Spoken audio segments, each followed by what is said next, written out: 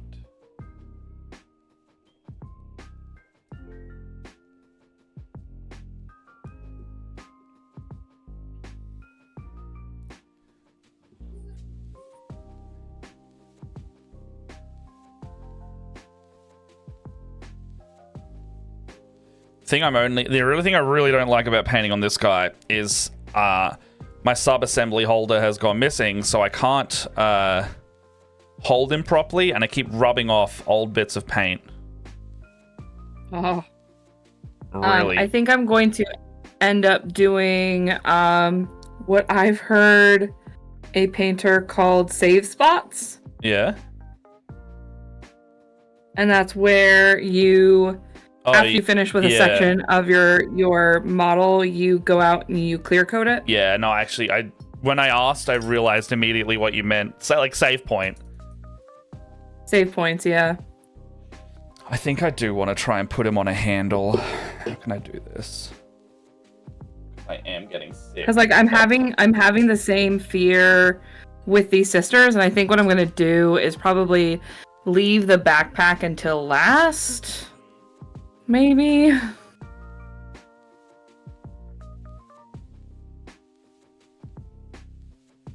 My bits box. Because I know my sub-assembly handles are around here somewhere. However, I just don't know fucking where. Right. You know, it's funny because, like, in the pre-show, I was sitting here like, oh man, I'm almost out of Vallejo. I need to order some more. So I ordered myself some Vallejo Black. Yeah. And I was like, do I need anything else while making an order to Amazon real quick? Yeah, right. I should have put... You had, like, literally just mentioned a sub-assembly well, I need a sub-assembly handle, yeah. It's basically... I've got, like, the little pointy bits, but I don't know where the little... Jesus Christ! I'm painting, you fucking shitbot! Oh my god, I have... No, you get over here. Get over here. Get over here. Yeah, give him a rage kiss. Rage kiss. Alex, can you take these, please? I screamed into my microphone, my poor viewers.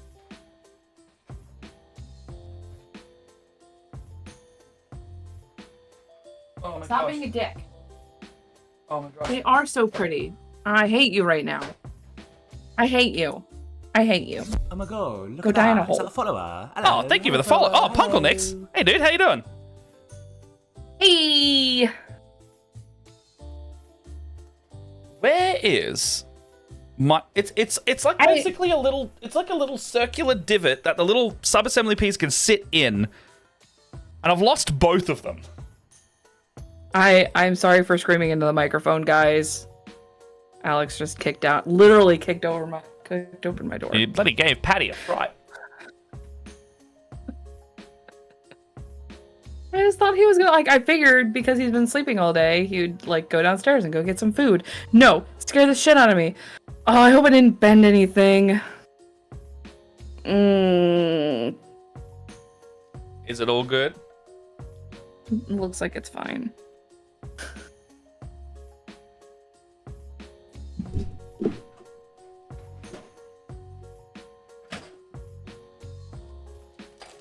Damn it, I've annoyed myself into trying to find it.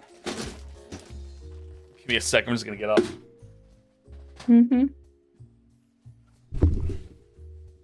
Daenerys! Hey! Stop it! Oh my god, why is everybody... See, I got scared. The crap scared out of me. Now my cats are chaos. Hey, get out of there. Get out of there. Stop it. Get out of there.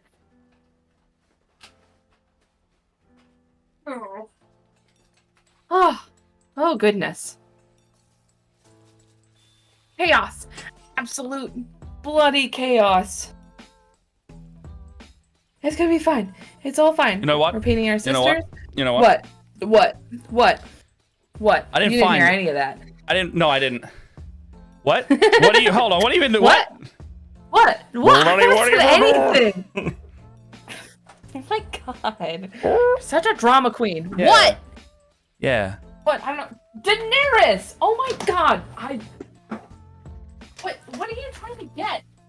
Oh my god, you're such... Go. Go. We're a mess today. Dinners. Look. Look, it's right here. Dinner. Look, it's right here.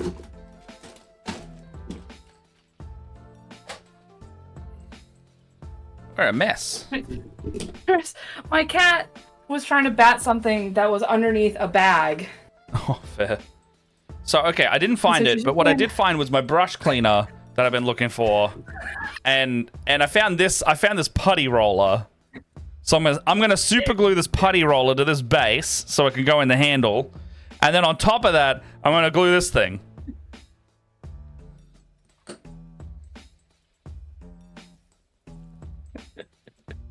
No, hold on, that's still not gonna work. Oh. Use him like blue tack or something? No, because he's too big for blue tack, unfortunately.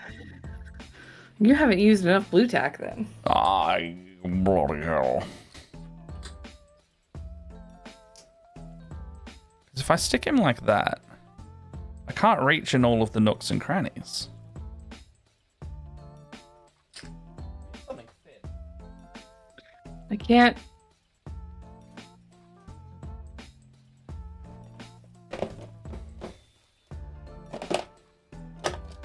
What about old super glue cap? That might work. Daenerys. Sometimes ingenuity comes in the form of desperation.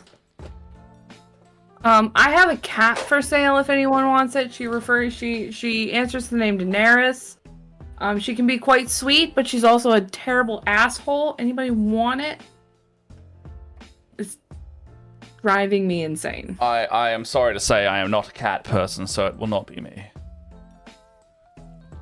God damn it, Matt. They had ruined too many of my things. Thought I could count on you. No, not always.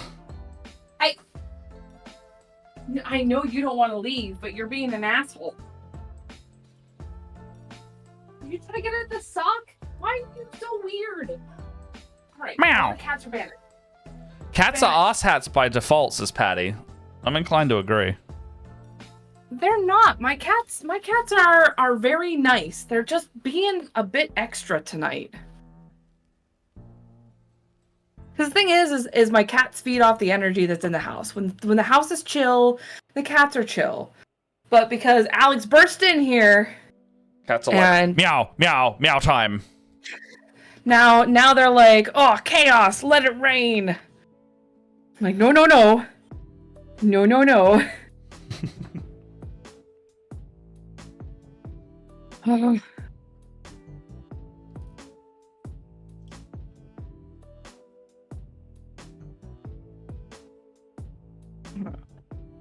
Messy painting all over the place. Whew.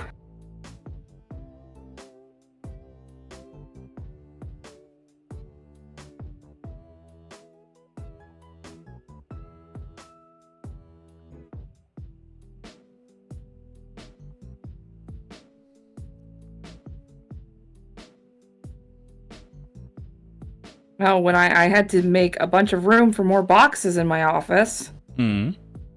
My partner he finished 2 Gundam kits while I was away at that show. And he's like, here, I saved all of the extra Gundam parts for you. Oh, you got and some all the screws in Greeblies? case you want them.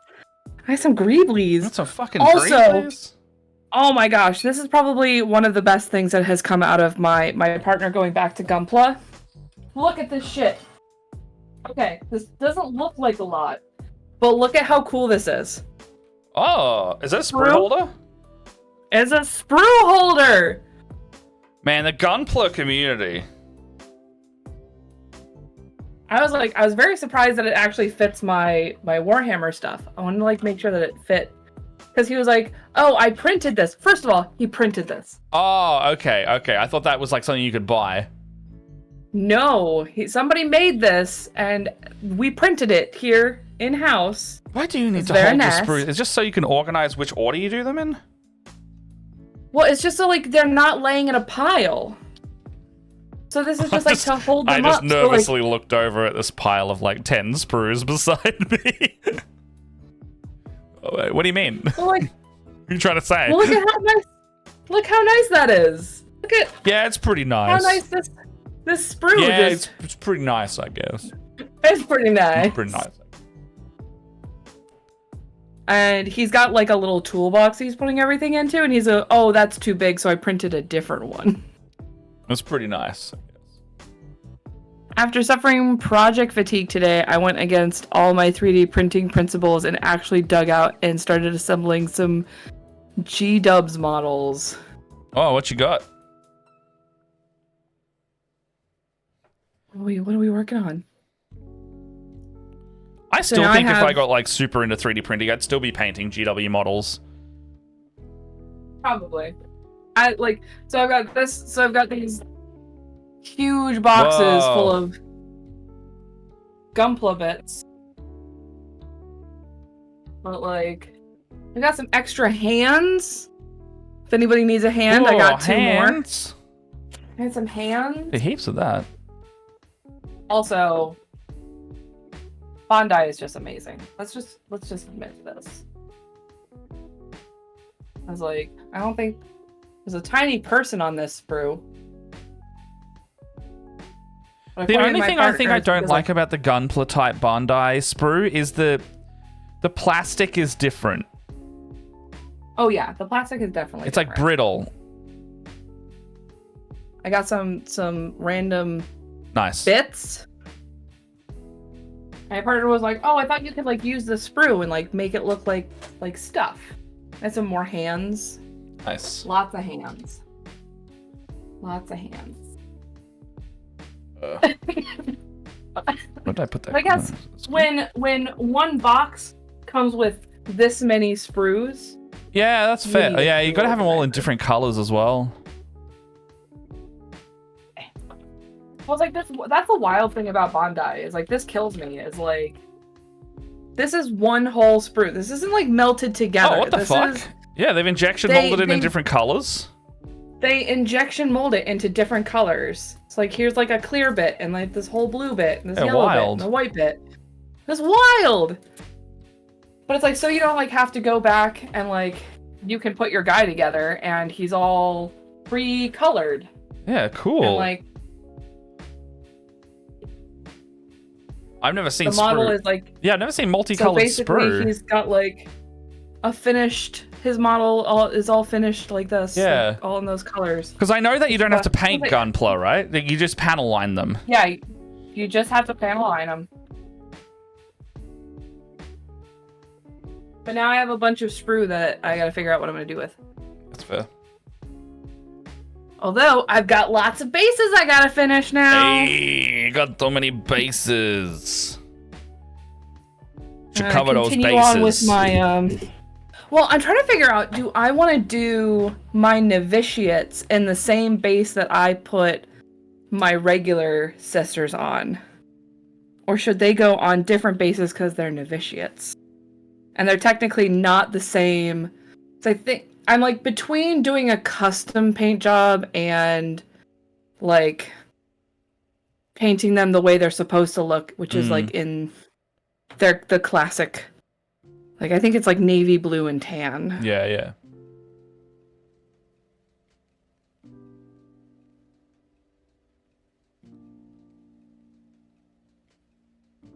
So I don't know.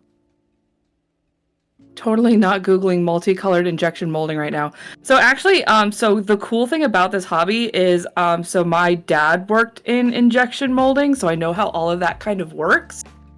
And like how just seeing you breathe on my glue? that bit. Yeah, it is so funny. Why? I don't know, I just think it's funny. So basically it how possible. it works is when you injection mold, there are different parts that the piece will lock into, and basically corridors will be punched out or like blocked off so the mold can't get into sections that you don't want to be that color. It's really fascinating, actually.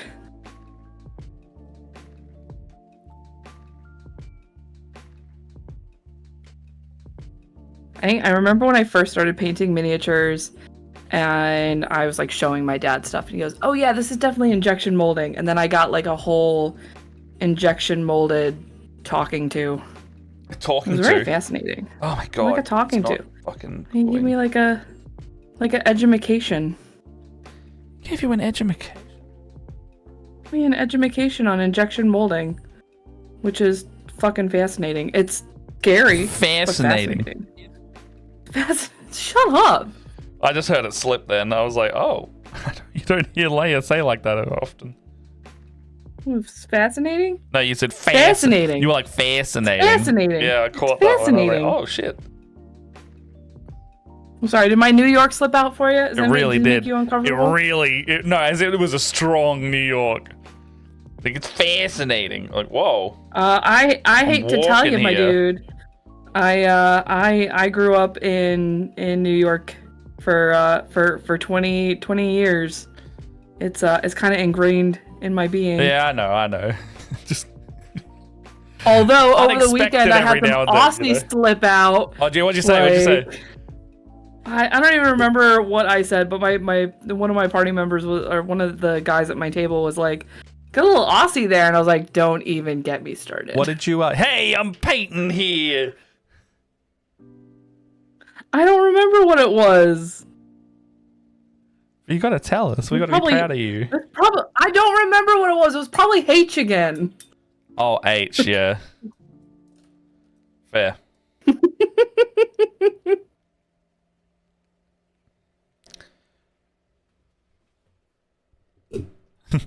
Patty says, it's fascinating. I have a strong love for all forms of thermoplastic engineering.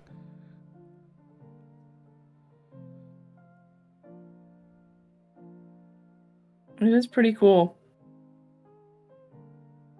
I think my favorite bit is because like I knew my dad was really passionate about it. Like, and it was definitely not the thing that he thought he was going to be doing for his life. But like, it'd be so cool to be like out and about. My dad's like, we printed that. we make those. We make those. Jess does that now with the place she works at. Like she's at a place that does like temporary fences. So like we'll be out and she'll be like, "Oh, my place did that. My place did that. My place did that." And I'm like, "Oh, okay." I mean, but as a little kid, like that's fascinating. Yeah. Like sitting in the doctor's office and those like little things that they put in your ears for like looking into your ears when you're at the doctor's office. My dad's like, we make those. Oh yeah. Or I guess the company that he worked for, the big one was they made this like really what's the like a super high grade lacrosse helmet type. Or like the plastic cover that goes over the lacrosse helmets. Yeah. That's so strange. Yeah, it'd be one of those things that just comes up. You wouldn't expect it to come up so often. Mm-hmm.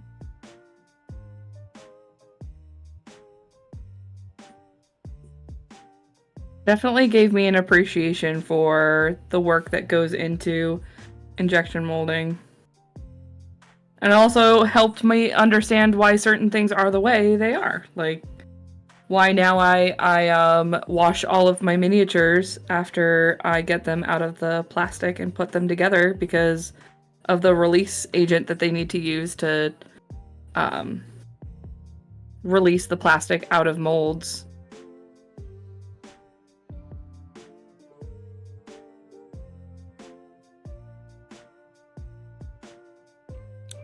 The last place I worked at did last mile utilities, and every time we passed a housing development, I was like, that's one of our sites.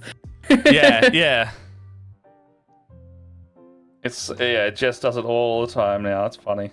I think that's just like stuff. It's like a weird. It's not weird. It's like a pride thing of where you work. You'd be like, oh, my stuff is in the real world. Because like if you're working in a corporate office as well, it's hard to know like if the work you're doing is actually ever going to see the light of day or do anything, you know? Yeah. But like when you work at somewhere like that, it's a bit more like, oh, this is specifically a job that has a tangible effect in the real space. Mm-hmm. You know, whether that's good or bad is the next question, but...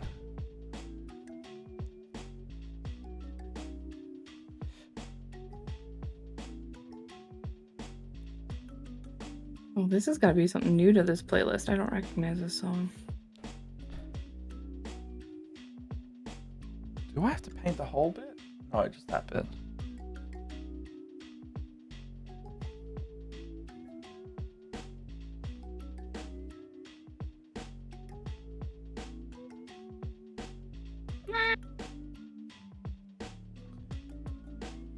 But here's the thing, I can see past here. Okay, so they did paint those bits all the way down to there. That's a good way to stop and know how to do it.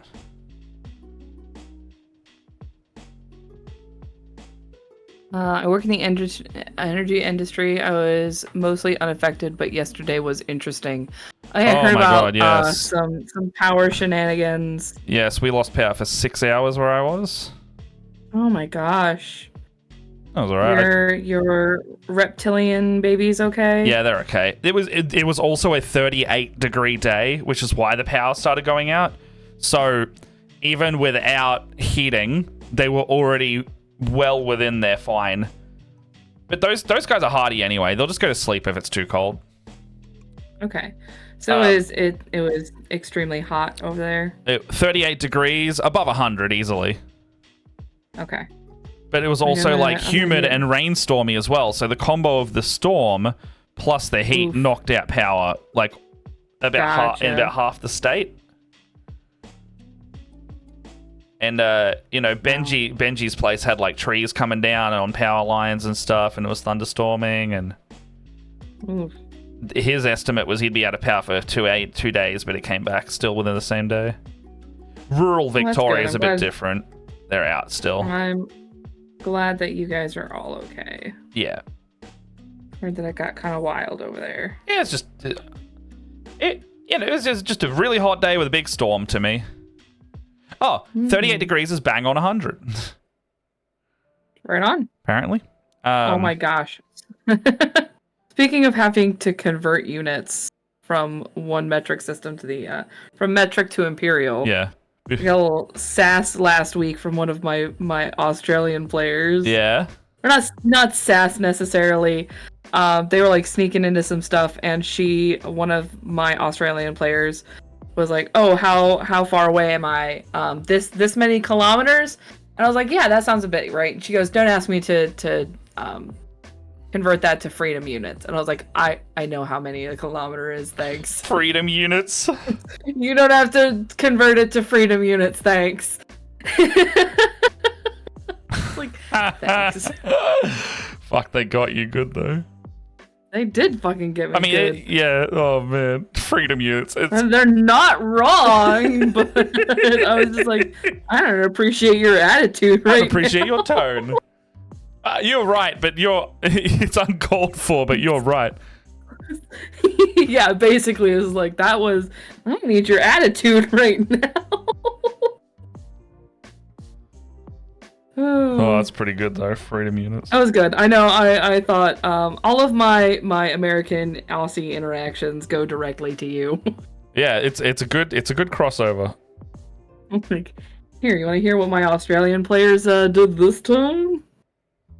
Yes. Well, that was it. That's all I've got right now.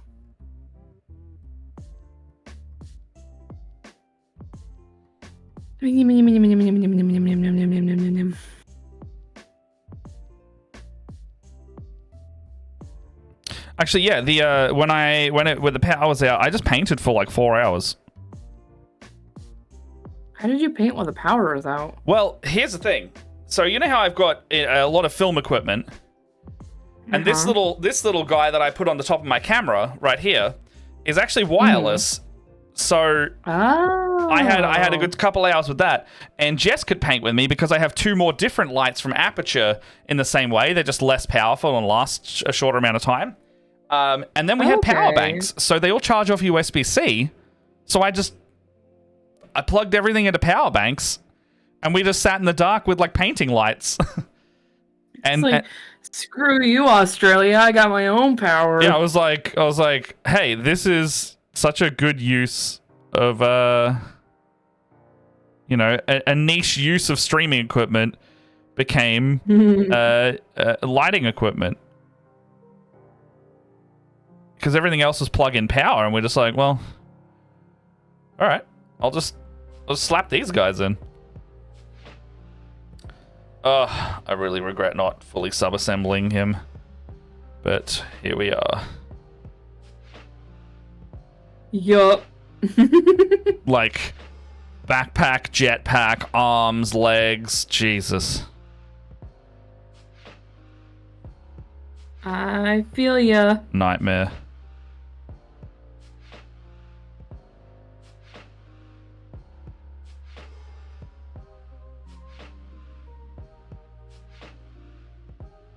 Yeah, I've got 2 power banks because when I take them to PAX, I use them to power my cameras, and then Jess already had one as well, so we had 3 total floating around the house.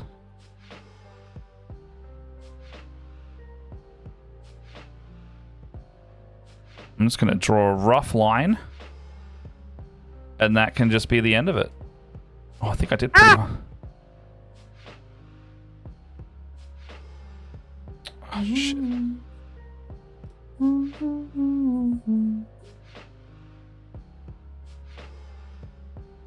I just realized I'm like way slouched over.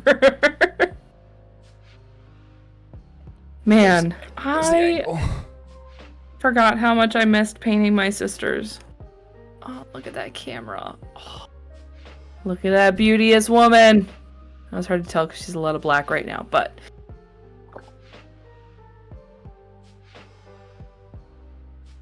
I do kick myself a little bit thinking I probably should have done something different with my sisters, but I am way too deep.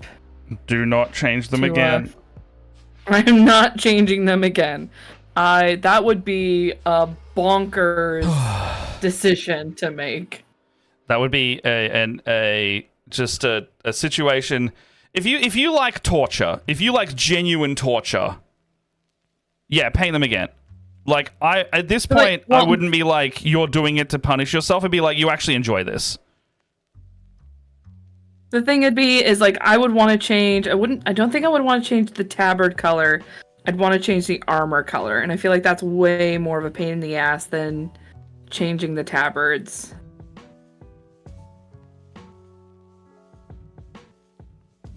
Alright.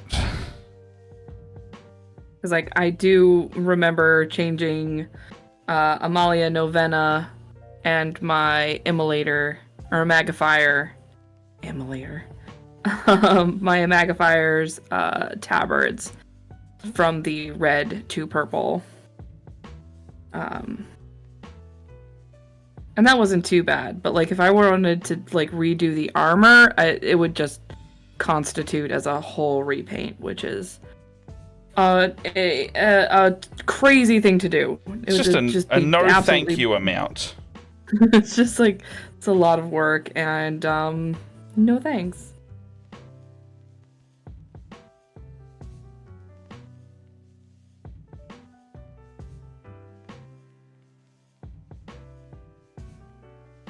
Oh, I'm not good at painting straight lines.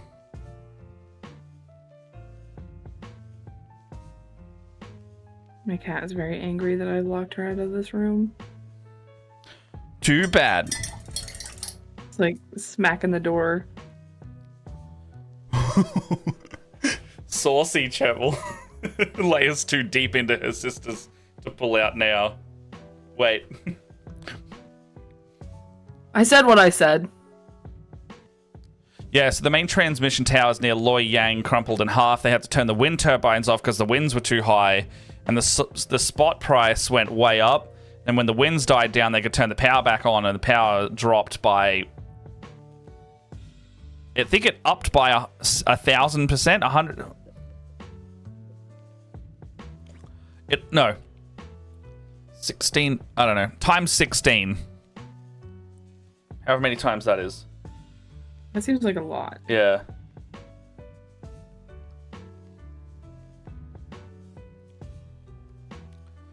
Okay, so this is Farsight. He's all cleaned up so far.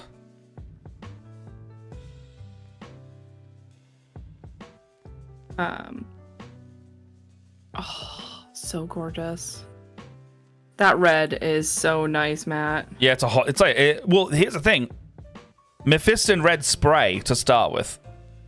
Mm-hmm. And then I just got the base color of it, and then you know how you do like the touch-up thing? Yeah. I just did that. It's entirely like, and then the only thing I've really painted on this guy was very, very carefully painting black everywhere for the first steps. Mm-hmm. I think the only thing I might go back to touch up at some point is I saw my partner putting decals on his Gundams, and he was doing this really gorgeous, like, and they were very small decals, and I was like, I might need your help. Was he using that solution stuff to like put them on? He was using a different kind of solution, because Like I have one kind of maybe? Solution. He's got something It's like a with a two-part green one. cap. Yeah, it's like a two-part one I've seen people use. I've got the two-part one. Is that good? Do you like that? He's got. I like it. My problem was, and I was telling him this because he was working with like really fine fiddly pieces, and my problem was I was trying to put scroll work on some of my sister's stuff, like those scrolls that you see. Yeah. And every time I get those really small decals, they roll up on me. And Microsol and Microset, isn't it? Microsol and Microset. Yes, they're sitting right next to me. I'm just like not looking at them right now. I was like, what is it called? I don't really go with transfers, so I haven't bought any yet. I bought some because I finally wanted to do some stuff on my sister's. And I don't regret getting it. It works really well for the bigger decals. It's just like the small decals were like rolling up on me for some reason. Yeah. And I don't know if it's like I wasn't leaving them in long enough or I left them in too long. I could foresee repainting some scroll work or the scrolls on some of my sisters to try to get a more uniform scroll look. So I think the only thing that I would probably consider in repainting.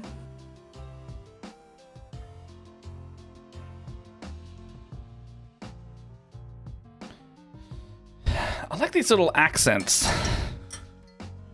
So like the dark red accents just kind of separate the armor a little bit by the look of it. Mm-hmm. And like, you know, he did it on his crotch plate and it looks pretty good. Come on, focus.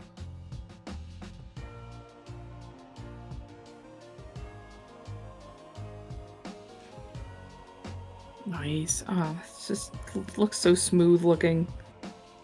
It's going on smooth. Oh, Leia. Wave 3 Donkey Roads comes out in 5 days. Oh, he's just announced colored metallics as well. Ooh. Yeah, I'm like, oh, damn. We don't have good color metallics in a lot of these ranges. I think Scale 76 has some, but I don't like how their paints function overall. I've got some colored airbrush Scale ones 75? that I like airbrush metallics? Mm-hmm. Yeah, I saw he's got like a green one, a red one, and a blue one, and I'm very excited. If you want to see the whole range, he's got it on his Instagram now, like as in, he's previewed all of the main triads. And he's now doing like his metallics and washes or whatever he's got. Like the extra stuff, like the brights, metallics, washes. And I'm very keen. There is a green blue that I do not have in this range yet that I'm very excited to get my hands on. A nice teal color. Oh, I know how much you like those teals. I love those teals. Oh, and there's also some new purples. There's like a desaturated gray purple triad, and kind of like a. I don't know if I'd call it a royal purple, but it's got royal purple, and then there's like a little bit of a red purple in there as well. Okay. Yeah, they're nice.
Okay.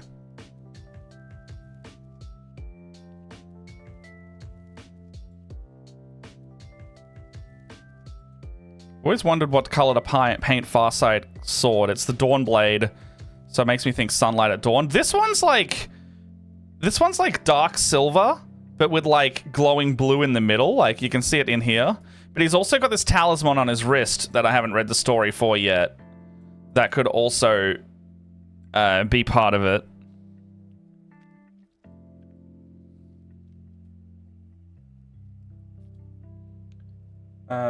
That piece on the main part of the body.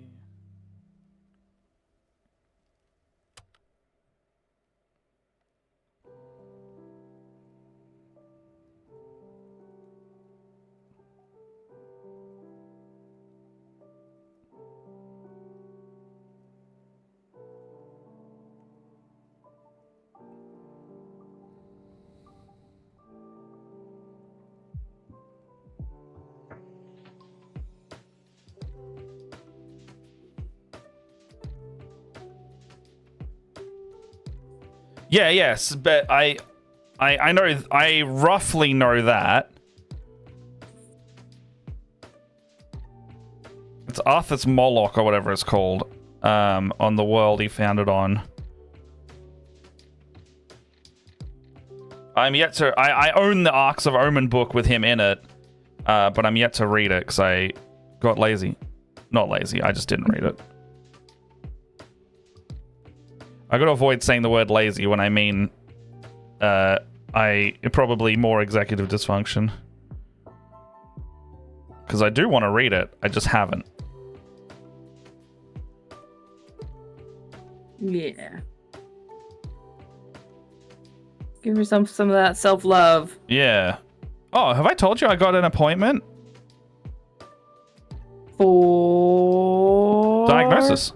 Oh, yes. Yes, you have. Yeah, no, I got it. that. I'm doing it in March.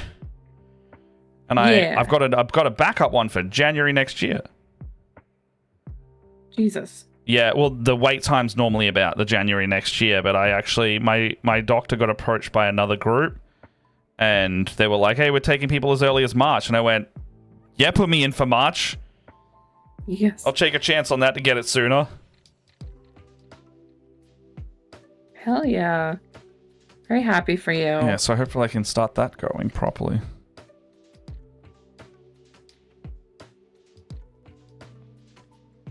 If they come at me like, I don't think you have it, I'm going to be like, what the fuck? What is going on if I don't? Woo! Is my brain generating too much natural meth? What's going on? Oh my god, I have to open this door for this cat. It's killing me.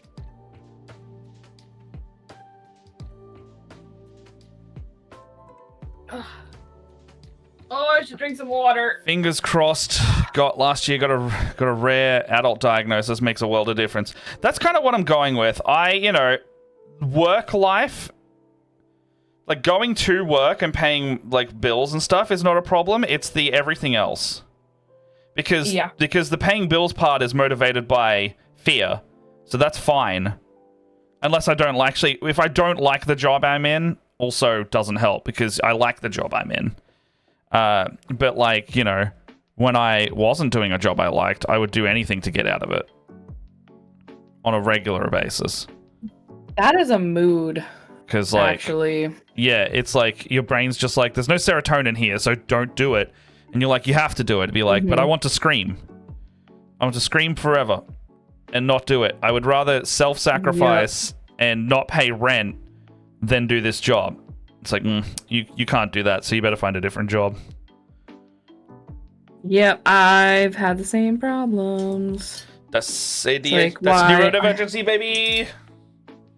I went through so many jobs because it's like six months in. I'm just like, I feel no serotonin. Yeah, that's very ADHD.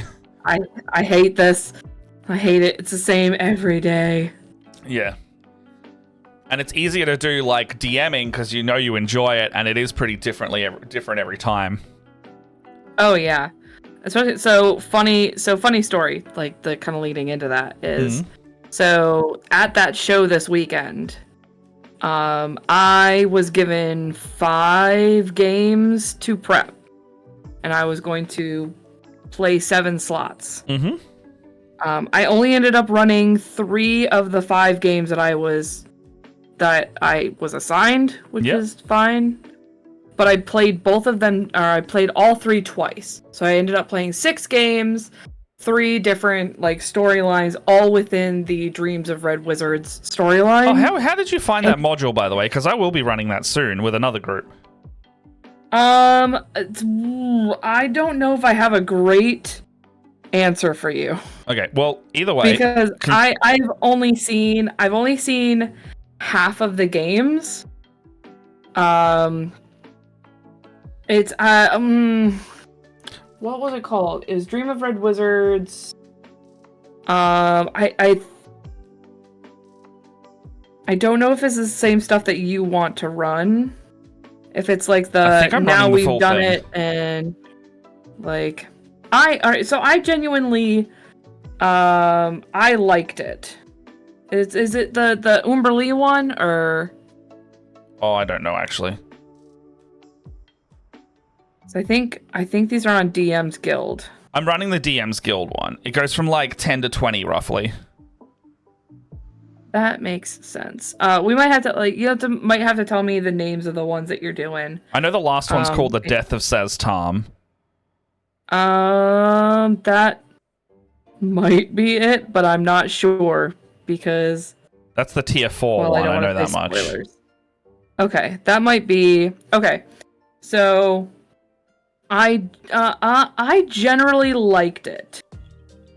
I do have one that I don't like. There's one of the modules that I don't like as much. Because it just doesn't feel like it's very well written. But I found out while I was at the show that it's getting a rewrite. Oh, then that perfectly works. So, no worries, Patty. Thanks for joining us for a bit. Cool. Thanks for hanging out. Have a good rest of your day. I think it's the Across the Glacier of the White Worm I didn't like as much. I soon found out why.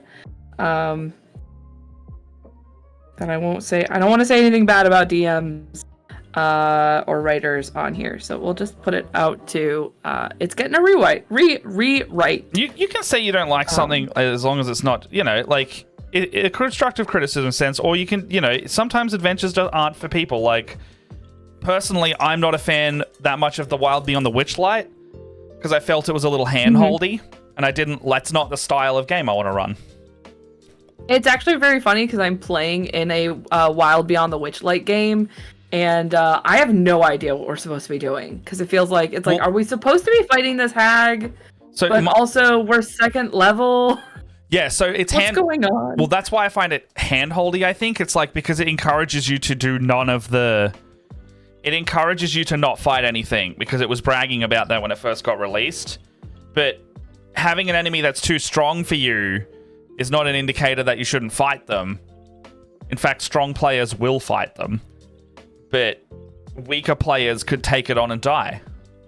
And I don't think that's a way to design a fight. For us, it's just like, it feels like there are no hooks. Like, it doesn't feel like we're a bit at a loss of like, what are we supposed to actually be doing right now? What did you do in that one? Did you do Lost Things? How did you, So we did do Lost Things. Lost Things became my entire motivator. That was it. So it's we like played Lost Things. And so we did that. We went back to the carnival as older folk. We did shenanigans. We got into the Fey realm, or we got into, what is it? What's the first one that you go? Yonder? Hither through the yawn. Hither. So we got to Hither, and we're like, cool. We found a bunch of references to like which hag took each of our things. And now, but like, here's the thing is like, we did a bunch of things to get to like help Scabatha, and she was like, "Cool, you can look in my attic and get your lost stuff." Yeah. And we got our lost stuff, and now we're like, do we just leave? Did you get them all back? Just my characters, because my character was the only one that had a lost thing that was taken by Scabatha. Yeah, because the book really heavily wants you to all have a lost thing, and then each of the witches have one of those things. But it's like, yeah. But it's like, no, we have references that different witches have each of our things. I'm the only one who had a thing at Scabatha's, so we know that we're supposed to move on, but it doesn't. It's like, are we supposed to fight Scabatha before we leave? No. If she gives you the thing, just fuck off. That's it. Like that. Like the whole point is just to get your thing back and then go. But like that's not made clear. The other main thing you're supposed to do in the campaign is like stop the witches doing X. And then, but like, I don't know if that's clear yet at level fucking 2. Yeah. We're gonna go to, I think we're gonna go to the combat, the trial by combat thing. With the bullywugs? Where the bullywugs are gonna pick a new leader. Yeah, and we're all like, we're gonna help this leader, this like the lady who's like the female bullywug that's in the jail. Yeah. We're gonna help her my friend, by like rigging the game a little bit. From memory, my party overthrew that kingdom before they did the witch fight. And I think I guess we'll figure it out. I think they did try to kill the witch from memory, actually. I think we're assuming we have to kill the witch before we leave. Like, I think our group is kind of thinking like, are we supposed to solve all the problems before we leave? I mean, the witches are fucking everything up, so it implies that you should kill the witch, but it says it doesn't want you to at the same time. It's very... And the thing is I think we're afraid to, because we all know that we are level 2. Yeah, she's not a level 2 fight. She's like at least a 3 or a 4. Okay, so is it implied that we can go back? No, like, it's just, I think they intend her to fight you at level 3. To a 2 or 3, but you don't... So you're supposed to gain a level every time you encounter a witch. Like, after the first time, I think you're supposed to be level 3 when you travel between realms as well. Okay. I don't know. The milestone leveling is also very strange in that one, which is another thing I didn't particularly love. Oh, cool.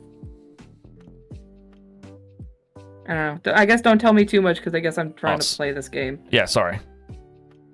No, it's fine.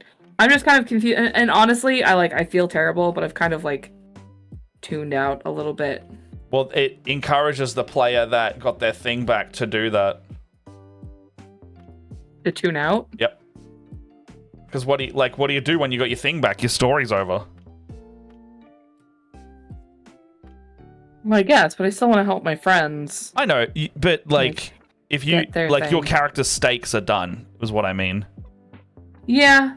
Well, my thing is I'm a little tuned out, because we have a very opinionated rogue that like often talks over people, and I'm just like I'm sick of fighting them. Ah, fair.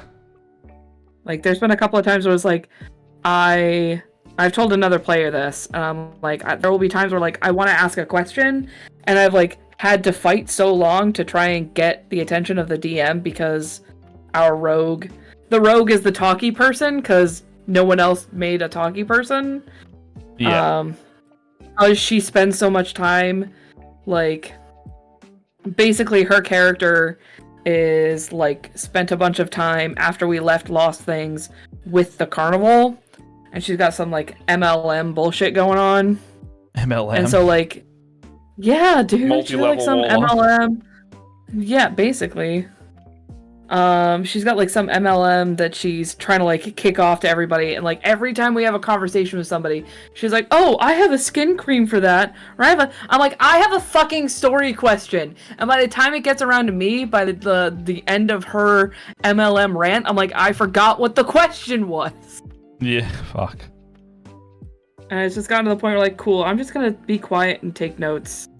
Fuck yeah. It. Oh, that sucks, man. I'm sorry. That's whatever.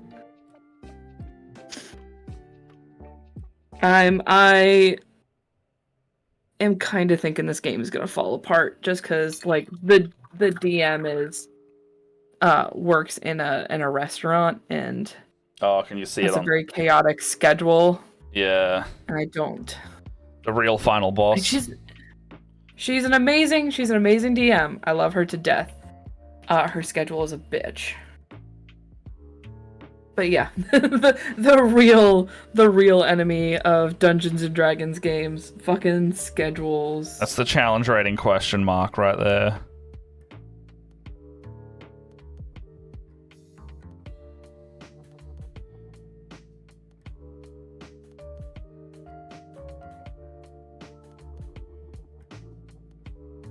Oh man, I love this Vallejo black so much. It just dries so prettily and flat.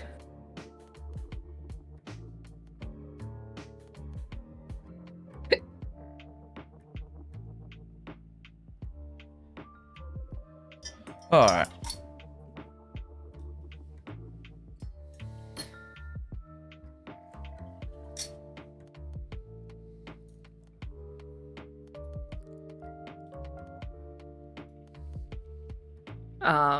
Oh, but to answer your earlier question, there were some parts of the Red Wizard stuff that I really loved. The I think it's OD11 Summit at Tantras was one of my favorite bits, and I was like, my only complaint about running that in a convention setting is you have to rush through stuff in order to make it fit get it done, into 4 yeah. hours. I struggle with modules like that anyway, because I let my players kind of explore and do whatever. Yeah.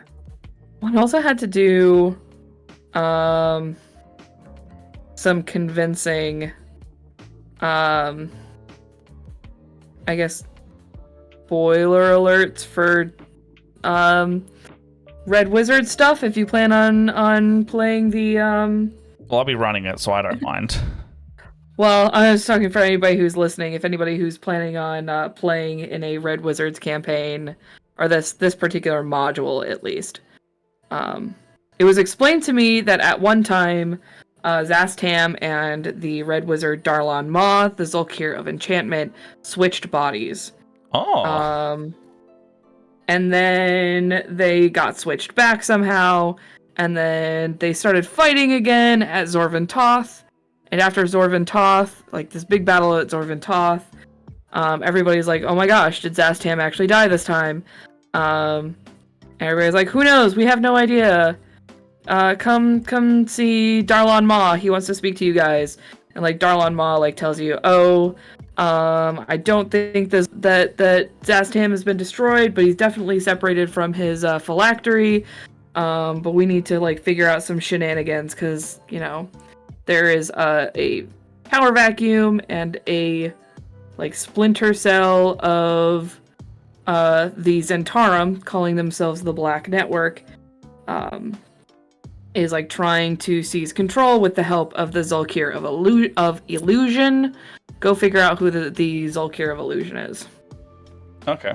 And you do all this stuff to figure out like what the Black Network wants, and really they want to bomb Faye into like yesteryear. Who? Like Faerun? Faye. Oh, Faye. Yes. Like the country, yeah. The continent of the country of Faye. So you guys go to the summit of at Tantras, and like the Harpers and the Zentarum are like, we really don't want them to bomb Faye. And all of the other guilds are like, we, don't think we should get involved because, like, it's not really our business. Sounds like... No, I'm not going to make that joke. I was going to make a pointed comment about our governments right now. Topical, right? Yes. And then all of a sudden, Darlon Maw shows up. Only it's Zastam inside Darlon Maw's body. They got switched again. Surprise! Yeah, when you were saying that, I was like, I can sense a bait and switch here. And then the player's like, oh my god, you were Zastam all along, we helped you. Betrayal. I was like, yep. And then Zastam shows up and he's like, oh, cool, man. As the region of Thay, I should be invited to this summit, and because of the rules of hospitality, you can't kill me. Or you can't attack me. So, and like the problem is like the Witch of Aglarond is there and she fucking hates red wizards. So she flies off the handles and like bursts into a bunch of primordial energy and stuff like that. And every time I ran this with my players, the players are like, why are we fighting her? Why don't we just kill Zastam? And I'm like, because like the whole point is attack her to knock her out of this like primordial state. But all of the players are like, we don't want to fight her. She's the Witch Queen of Aglarond. We trust her over Zastam. And it's, like the whole point is attack Zastam or attack her. Yeah, I'm like it's that was my only complaint is like the players don't want to fight the Witch Queen of Aglarond. Like I had to be like, oh, she's gonna kill everybody in the city of Tantras. And the players are like, but then Zastam will be dead. Yeah, and right. It's like, guys. I mean, that's hard. You're trying to make him empathize with a villain. Yeah, basically. And it's just like that was like the hardest part of playing this. Is like every time all the players are like, well, we're just gonna turn around and attack Zastam, and I'm like, don't fucking do that. But like, what happens if they do? Like, why can't they? Because then you've completely negated that entire section of the module, and it's supposed to like lead up to an epic where you do fight Zastam. Yes, that's kind of weird writing that you have the opportunity right there to kill him.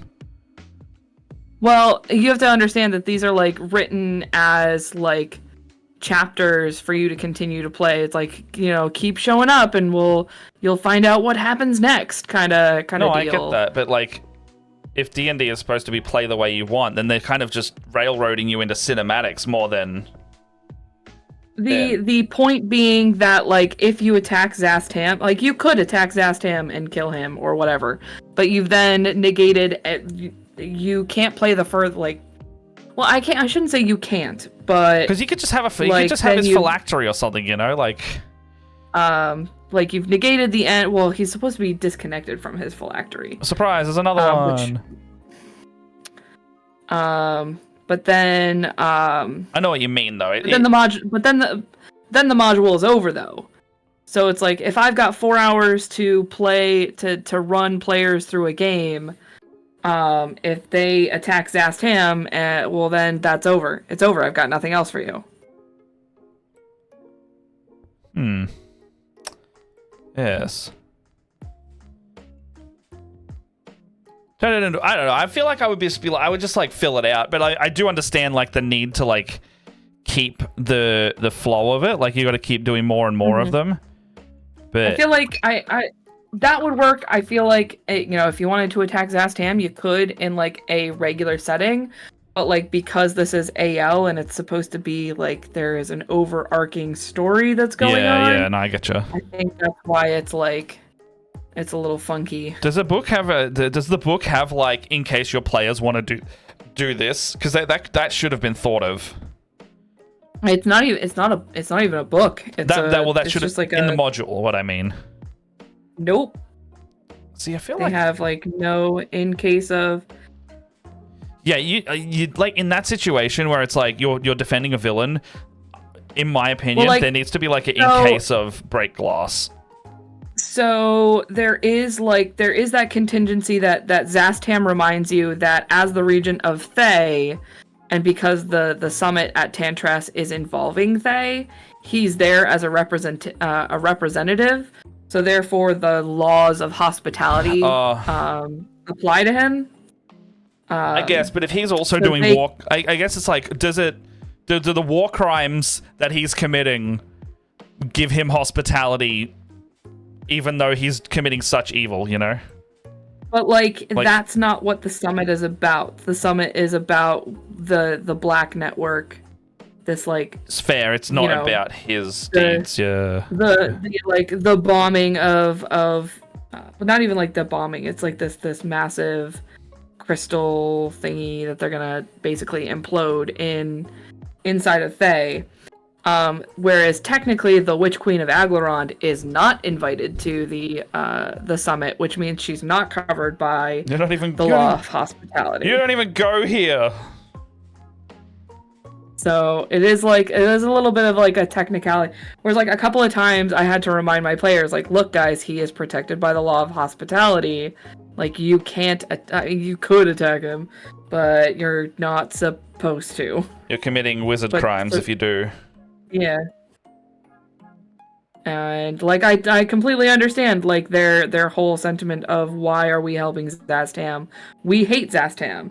And I'm like, I get it, guys. I get that you hate Zastam, but he's asking for your help, and in turn, he's going to help you guys. Like, he offers to help with this splinter cell of the Zentarum if they promise to help him with the ritual to switch him and Darlon body back into their proper bodies. I mean, the other thing you could do something cool with that, actually. We do have Battle Sisters and Tower Ghost Swarm. How you doing? I've got my Commander Farsight going decently. I'm doing his like dark red armor, the dark red parts of his armor, I should say. And then you've got some Seraphim. I am working on some Seraphim. Yeah. I can't remember which squad this is. I think it's the Zephyr squad. Let me double check. There's like. I just thought of something cool. Yeah. You could totally have him be like the unlikely allies thing. Like a line you could always put there is like, hey, I know you could fight me now, but don't give her the pleasure of taking the glory because she's going to trounce me. Let's give it some time, and then you all and I can have a proper showdown someday and like telegraph that this isn't the time to take me. You know, play to their ego almost. It's not that you can't do it. It's that I'm suggesting, why not make a whole spectacle of it instead?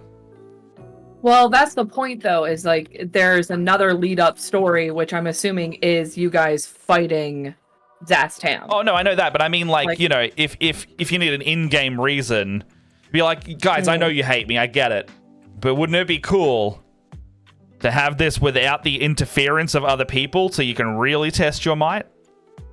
Like, and I do love that, like, so there's a part where trouble with players. Oh no, we're discussing there is Dreams. there is in Dreams of Red Wizards, there is a part where players are meant to trust Zastam in order to fight another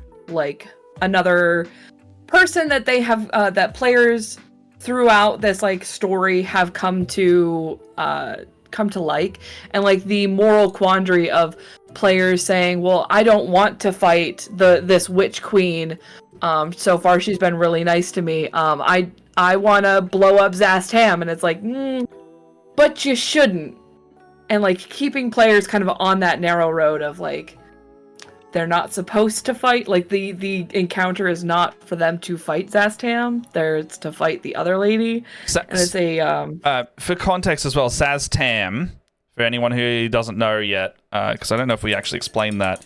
He's like I don't think so. He's actually in the D&D movie. He's like the evil lich lord of Thay, which is basically a whole country of necromancers, and he's responsible for killing his entire population and turning him into a mindless undead army that he controls solely. He also usurped the other leaders of Thay into doing this. Like, he's a bad dude. But yes. The module wants you to have a showdown with him later, and he, you know, his phylactery is out of commission at the moment, so the players have like an opportunity to take him out without his regenerative ability. And so the whole point for them is just like, well, why don't we just kill him now? Like, it stops the whole problem. It's because the Adventure League module is not done yet, if that's what I'm understanding, right? It's like you have like a couple chapters left before you're supposed to fight him. So I'm not sure where they are. I just know that there are 13 modules. 13. Well, I know it goes all the way up to 20 because I'm about to run the same module set. Level 20 or 20 modules? Up to level 20. Okay. Yeah, because the summit at Tantras, the one that I'm talking about, is tier 4, so that's 17 to 20. Yeah. Like so that's the range that it's leveled up for. The one that so that actually, I think that module that you're talking about is the Death of Saztam, because that's the one that we're ending R1 with. So that must be summit. No, because he gets away at the end. He like blinks himself out.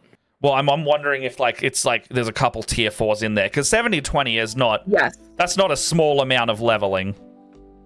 I know for sure that the one before that, across the glacier of the White Wizard or the White Worm, is also tier 4. It might be like the 2 of 4 or something like that. I'm not 100%, because like I said, the ones that I have read is like every other module. Yeah. So I'm kind of like skipping some pieces in there. All right, hopefully. But it's really good. I really liked it. It was good. It was entertaining. My players really liked it. There were some fun moments.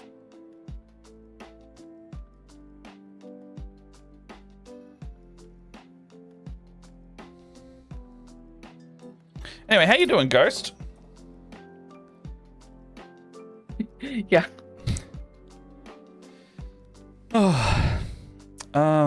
Okay, so stop my rant on Zastam. I like it. It's an interesting discussion of like player agency versus freedom.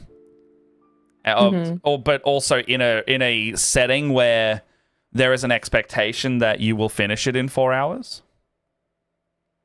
Yeah, it's definitely not something to be finished in 4. That's specifically the summit at Tentras. That one is like mega involved. Well, something like the summit is like I would a expect lot of really big. Go ahead. I was just gonna say I would expect like the summit to take like 2 hours of the session negotiating, you know? So a lot of the players arrive after the summit has already started. Like the summit is really like the leaders of all of the factions, the Emerald Enclave, the Harpers, the Zentarum, the main 5. Brigand Dearth. Yeah. Well, Brigand Dearth is also in there. I actually don't know that one. I know like the 5, like Lords, Zentarum, Harpers, Fists, and one more. Enclave. You mean the gauntlets? The fists. So the Brigand Dearth is actually maybe the 6 a group of the Brigand Dearth are a group of male drow who are kind of outside of the societal, like they're a little bit more, they're fighty. But they don't necessarily conform to the male requirements of drow society.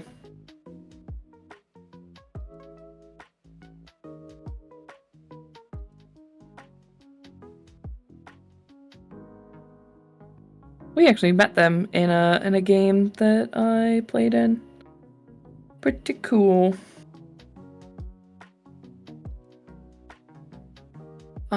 Okay, providing we stay out of the cold. What's in the Gosh. cold? Are you okay? Oh, I mean, it's gotten, if you're over here in the States, I'm not sure. Not sure where Ghost is located, but it has gotten a little bit chilly, at least here in the States. Hey, my makeshift handle. Oh, fuck. He immediately fell off.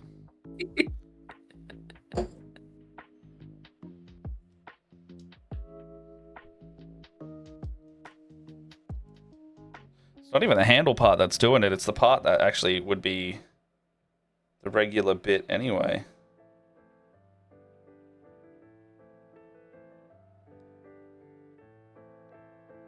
I have to remember not to put the heads on before I paint. the insides of stuff. I'm so sick of trying to paint insides of these collars without messing up my skin tone.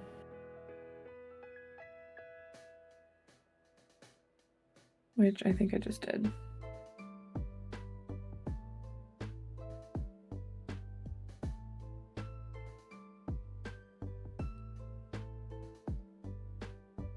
Fuck. All right. Well, I guess that's later Leia problem. That is Leia who can see properly's problem.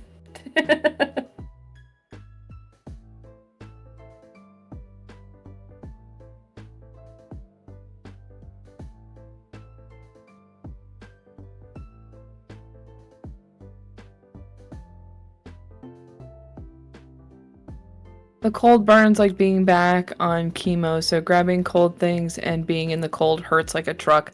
Oof. I get that. Sorry to hear. That sounds rough. Yeah.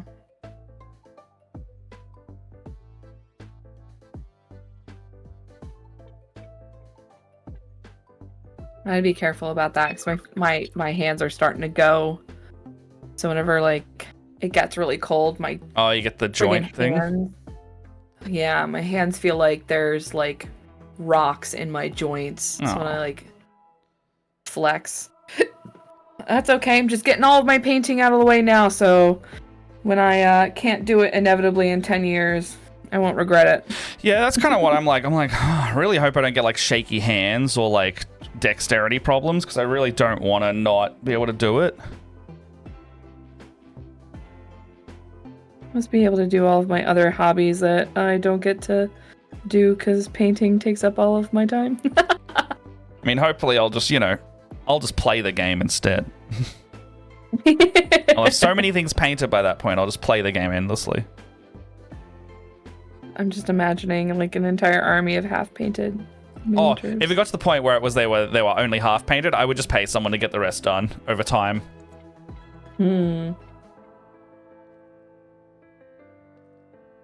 Okay, so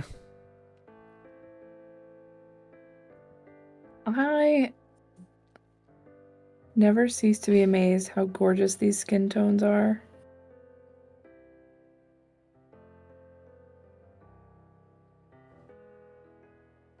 Has like this gorgeous dark skin. Oh, look how pretty she is. Mm. Mm.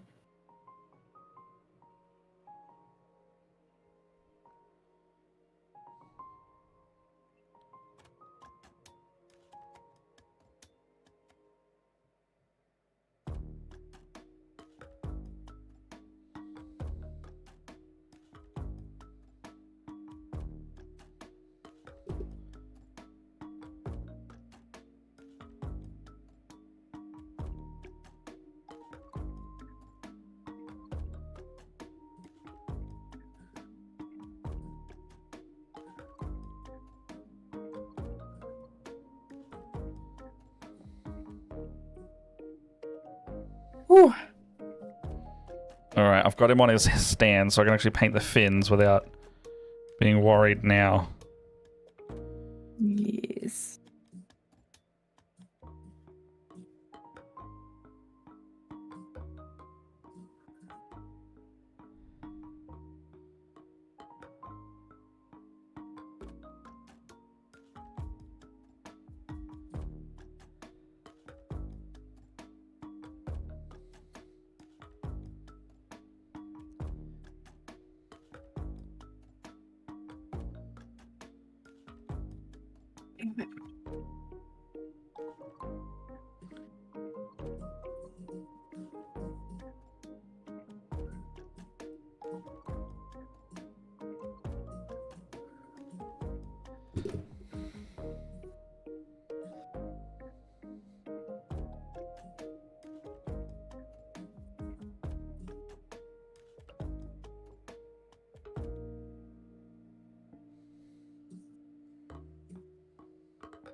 because of how brushes bend.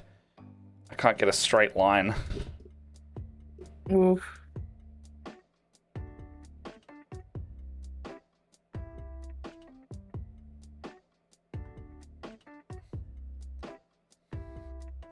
It's fine. It's on the inside of the fin, so not as visible.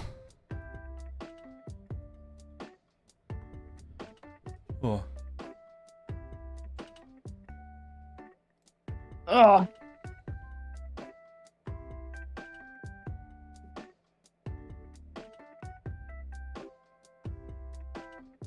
All right. Oh, gotta hydrate. Hydrate. Thank you, Ghost. Oh. Thank you, thank you, thank you. Excuse me.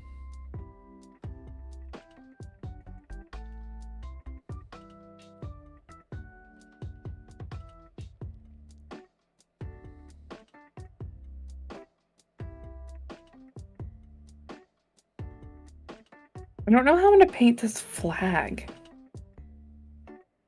The flag. Yeah.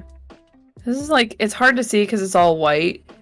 But like, it's got this really gorgeous, oh, you can see it a little bit now. Oh, like the filigree on it? It's like really gorgeous. I'm wondering, like, would it be advantageous to just do like the purple and gold? Oh, I need, box art is cheating. Can't even. What did they do? Oh, there's like this gorgeous flag. Oh my gosh. I know. How many hours do you want to spend on just a flag? Not that many. Yeah, it's kind of where I'm at. Okay, it'll be okay. It's okay. It doesn't have to be perfect. We just want our ladies to look cool. We just want our ladies to look cool. It's okay. It doesn't have to be perfect. Gold and red. Well, so my sisters are, I don't know if you've seen Ghost. My sisters are black and purple with lots and lots of gold. Well, I guess you can't really tell. So yours would be purple and red. Purple and gold then. Mine would be purple and gold. Purple and gold. I'm wondering like if I should try to do this like two-tone where it's like I'll do like a darker purple on the inside. Or maybe I should do like a lighter, like... Oh, I just realized... No, I hate that. Oh, no. What? That's my least favorite. So these Seraphim squads, I just realized... Is it just that one? Okay, no, it's just that color scheme. Okay. I was looking at this, I was like, oh no, this Seraphim squad is painted with the black on the outside with the purple or with the red on the inside, which is my absolute like most hated way to paint everything. But these are the Seraphim. They have the red all over the place. So you can also do it the way you want. I'm going to do it the way I want.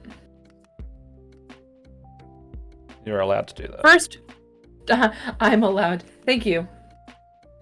Just give yourself permission. I got this. It's all good. It's all good. I should probably rinse out my water. God, that My took water's ages. really- All right. I don't know if chat could see me doing it, but here's 3 fucking fins painted with a little red tab on each side. That's like the darker. That's the darker. The darker red, though, red right? is The on the pumpkin. edge of each of the fins now. Good job. Good job, Matt. I've got 3 more to do. Hold on, sorry. I've got 3 more on the other side, plus 2 inner fins as well. Ooh, funsies. Yeah, I love doing yeah. this 5 more times. Farsight, you're going to be the model I've spent the most hours on just by sheer... I only do it because I love you. But like, I was gonna say, but like, isn't that makes sense though? Because it's your favorite model. Here's my that's the only reason I'm also putting up with this as well. I'm like, I want him to look nice. I've also semi-converted him, and I want my favorite character to have a nice look. Yeah. So he deserves it, but only he deserves it. He's going to be like a 50-hour model by the end of this. I mean, trying really hard to get back into that mind frame that I was in when I did the massive battle squad. Which is like, it's okay. It doesn't have to be perfect. Oh yeah, you need to, because you've been doing too many like multi-hour models. Yeah. Yeah. Well, also though too is it's just like, I guess part of me is just like, it's also, who's really gonna see these? Like, I don't play with anyone. Put it on the shelf. Does it look good? Like, would I like to play? I should. We have a family friend that plays Warhammer, and it's like, part of me is like, do you want to play? Because I need to learn before May. I genuinely need to learn how to play for the tournament. I kind of want to learn, but like, I'm also like terrified. And you've got Tabletop Simulator, right? Because we played with Dag. I do, but my computer fucking hated it. Okay, well, we can play for free in Tabletop Simulator if your computer can handle it. That's a solid maybe. Okay, well, let's see if it runs, because I would like to play some, and, you know, we can stream it or do whatever, but I also genuinely, because I played a game, I played half a game with NATO, and I was like, I'm enjoying this enough to keep playing, but we just haven't been able to play again yet. Okay, I need to take care of this before I forget. I forgot to paint the back of a pauldron.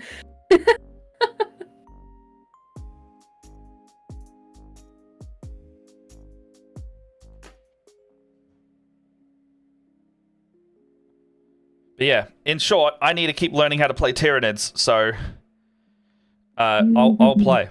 I will play. I'm like worried about having to remember all the rules. So the way that the Tabletop Simulator one, it actually has the digital rulebooks laid out across all the table in like flippable PDFs, and then you can slap like your army rules, which are like 1 and 2 pages now, onto like your side of the board, so you always have reference. And then there's like little areas where you can shovel your index cards. So like the way I have mine set up is I have all of my army units right in front of me, and I can just click on one and zoom in on it to read it like, as I need it. And then I've got the army rules to the left, and then you've got like the core rules and what all of the, because there's loads of keywords like devastating wounds and scout and stealth and infiltrate. There's like a glossary of those on the other side of the table near the rules. So like anytime you don't know what something is, you just go over in the game and zoom in on it, and it's all there. And it's just scans of the rulebook. How cool are Sisters of Battle? Fucking super cool. Look at like just the detail. So this, I just dry brushed this lady. Look how gorgeous. And this is just the Dawnstone dry brush. This isn't even the Longbeard dry brush yet. She's I forgot how much I love dry brushing. You've been edging too hard lately. Just the gold. Gold is the only color that is worthy of being edge highlighted. It's funny because I tried to use that one miniature that I painted for the Tiamat fight, because she got like thrown in with my like basic cultists. Yeah. I used it a bunch, and during the show this weekend, anytime I had like a big female that like needed to somebody you needed to fight, and I needed somebody like real badass looking, I used her, and everybody was like, oh my god, what is that miniature? And I'm like, ha ha ha ha, Warhammer. Yeah. That's why, yeah. I would love to make like a sci-fi D&D setting one day. I mean, I suppose I'm already running a Spelljammer. We can just go to a tech world and I can bring over a bunch of Warhammer. Well, the one that the one that I had painted was the Age of Sigmar stuff, so it goes great with. Yeah, they're great for D&D. Yeah, great for D&D. There's a giant bone dragon from the Warhammer Fantasy line that just came out, and I was like, man, that would make a great Dracolith.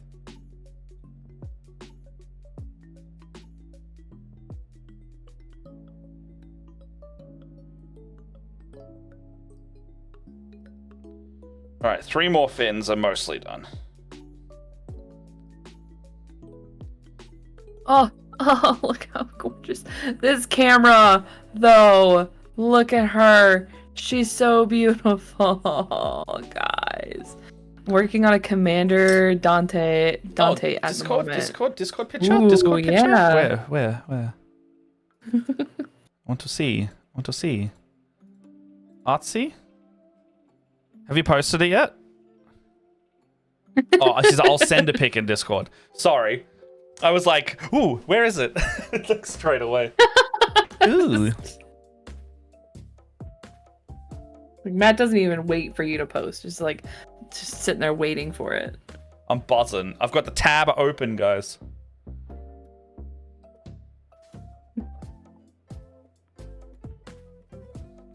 I forgot. I'm like emotional right now. I forgot how much I love painting these gals.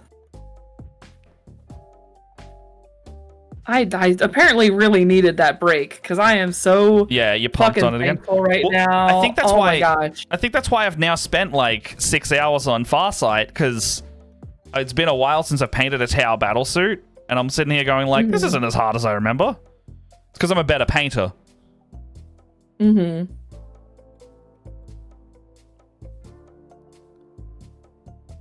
All right, 3 more fins are done. 2 are remaining.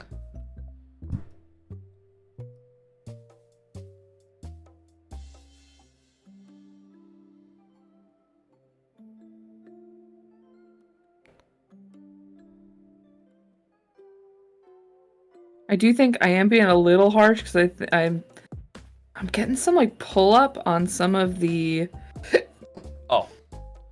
like the shin blades or like the pieces that like come off the knee. Like I think I'm brushing off some of the paint, but it's fine. It'll be like super highlighted. Yeah. It's so nice to know other people actually paint minis and not just buy them, like Stuart and Tom. So they're real life friends. Tom is Lost TV. I don't think Stuart has a Twitch account, but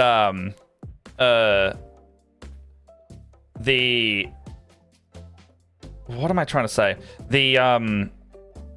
Yes, Tom and his brother Pete are very guilty of buying things and only painting them when they come over to my house to paint. I think that's the only time that they do. And I'm like, you guys should just paint in your time. Just do it. Just paint. I'm pretty Tom's sure lurking, that he's going to be like, oh no, I'm being called out. The only reason that Matt and I get anything done is because we have these mandated time every week. We have a mandated like paint session each week. Although I will say, because I was so excited for today and I knew I was getting my sisters ready, I spent like 4 hours painting everybody's faces and getting everything set up. I was gonna say, ready. As you've seen, I've spent a good like 6 hours on Farsight already. Yeah. And I intend to keep painting Farsight because I bloody love him. But yeah, no, Jess and I have been doing a bit of paint by ourselves like every weekend for a couple hours. She's got a bunch of minis she's painting up for one of my games, and because they bought basically they bought minis to keep, and so we'll paint them up for them. And she's doing all those up. Between dry brushed and non-dry brushed right now. Damn. It's a lot brighter, isn't it?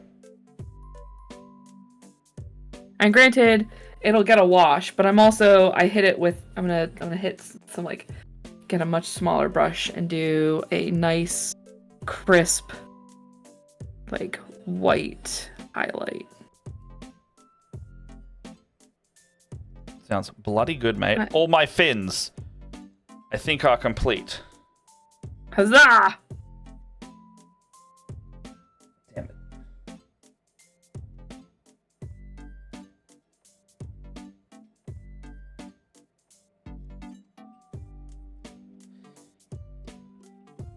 Good enough. It's good enough. It looks nice. There's a lot of them. Even if one is not correct, there are 8 there I can look at, and it looks fine. It's good. It's good. It's good. It's good. Come back to me screaming later when I have to do 3 more fins, but they're in the white. Oh. AKA, look at this reference image. The white on the back. Ooh, my dude. They've also put his sept markings into there as well, and I don't think I'll be doing that. Those look too hard. That's some freehanding I am not willing to do right now. Okay, so I think I'm pretty satisfied with all the dark red now. Oh, there are some little pops and splashes of black that I do need to do, though.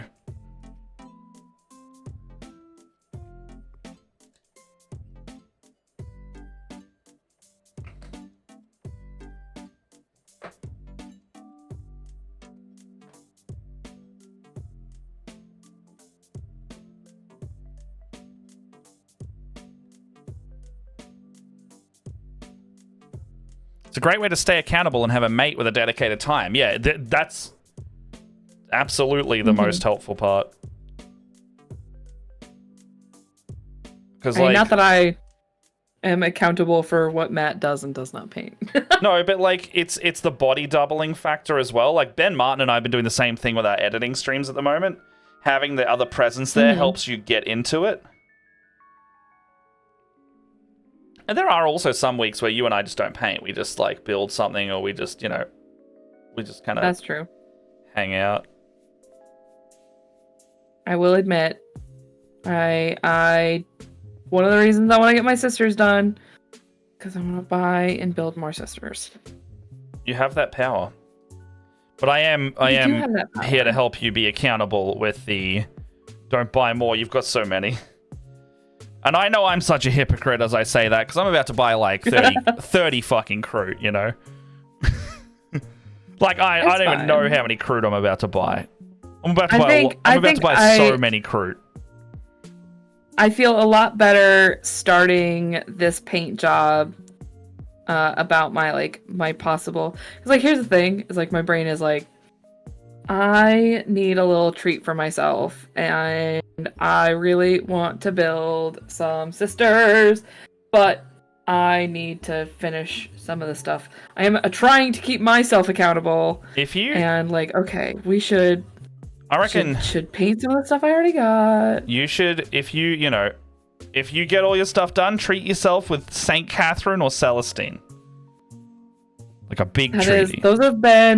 Those have been my dream models. And it's funny because I looked at St. Catherine even before I started painting Warhammer. Jess wants a St. Catherine one day. She just needs to get through her other backlog and justify it. Because she's got a few other characters, like the dragons from Sigmar and this Lord Croak, which is like a frog zombie on a really cool plinth-looking thing. But she hasn't painted any of them, so... Saint Catherine and Saint Celestine are like my two. Those are like my two goal models. They're the two that I want like so bad. Yeah, fair. And it's so funny because like I remember going into game shops and being like, oh, this is so cool, but I would never be able to do it. Apparently, St. Catherine's can be a bit poo-poo in game from time to time. It's such a cool model. I mean, they don't have to be good, they just have to be pretty, right? Basically.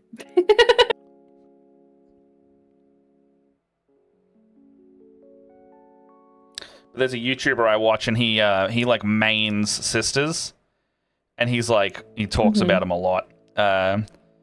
Apparently, there's like a canoness that has basically like a melter flamer combo thing, and it just like her alone, he just decimates entire squads with just one person because of the stratagems and the combo that is allowed to happen.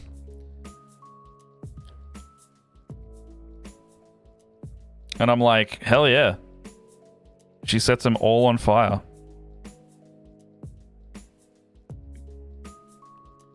It's so funny. Like, so my partner has been playing one of the Warhammer video games.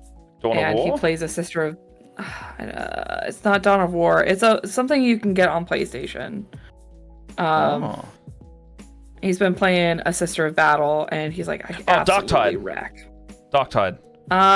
Possibly. Does it kind of look like Vermintide or one of those like first-person style games?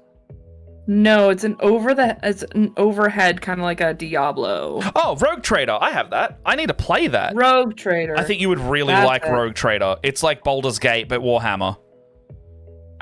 So I actually played a little bit with him because he begged. He's like, please, will you play with me? And I was like, okay. I jumped on. It was okay playing with him, but it's like I don't keep any of my inventory. But like, I think it's one of those like single player is better games. I was like, I'm gonna just sit here with this flamer and just walk in front of you, and you just make sure I don't die. Yeah. No, I look. So we got given some codes for Rogue Trader.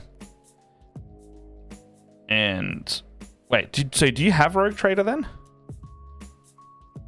I might be able to give you a spare one. I'm not 100% sure now. It's for Steam, so it would not be for PlayStation. Oh yeah, it would definitely be wasted on me. Okay, well, at the moment, or until I get a better system. I'm yet to play it.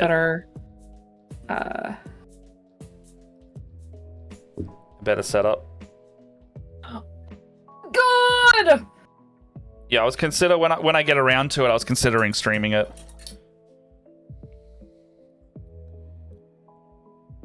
Look at that! Look at how gorgeous! Oh my god! I gotta say, I did think that exclamation was a bad thing, but I'm happy for you. I thought that exclamation. No, I put this really crisp knee to foot highlight right here. Yeah, it looks really nice. Nice. Ching. Oh. I thought that exclamation was bad. No, this is me just literally dying for sisters. I mean, if you lived in that world, you would be.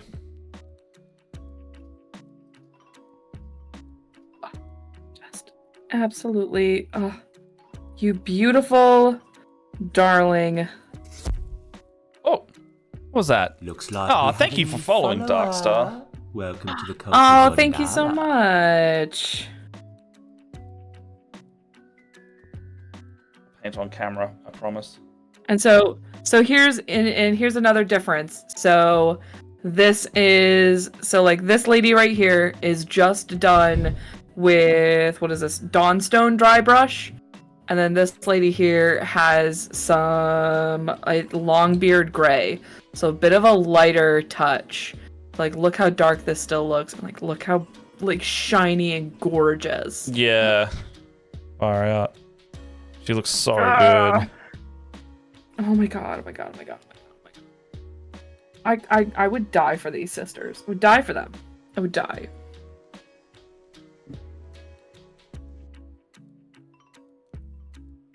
I don't think I changed all my tags. I fucking didn't.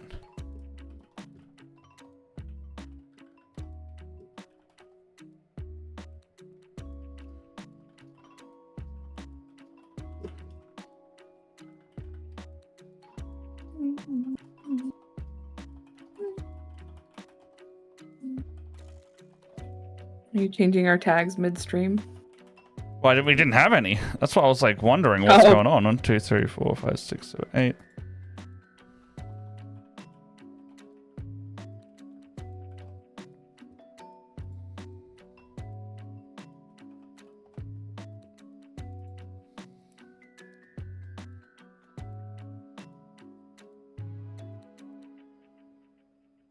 That's all good, man.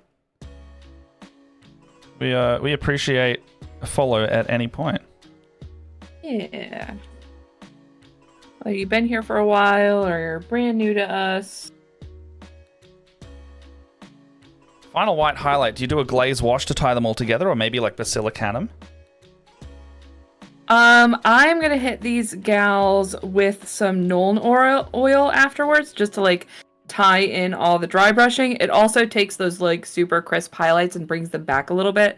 It's as much as I love a nice crisp highlight, I do love how they look after the armor. So like for the difference here a little bit. I love these models. Oh my gosh. Fuck. Where did that hit? Oh man. Oh no. I just hit some black on one of the fins.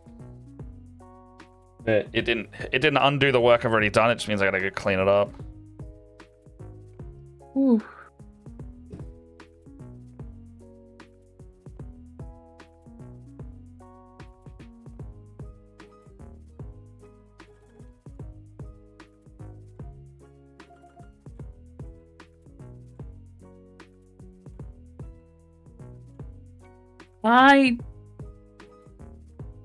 Did I get better? Yes. Did I just get better? Hold on. Oh.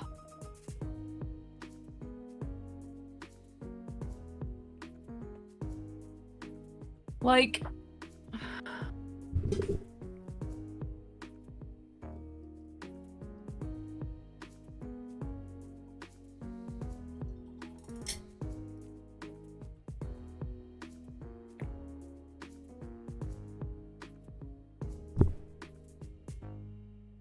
I don't know who's painting these miniatures. I don't know what I'm doing.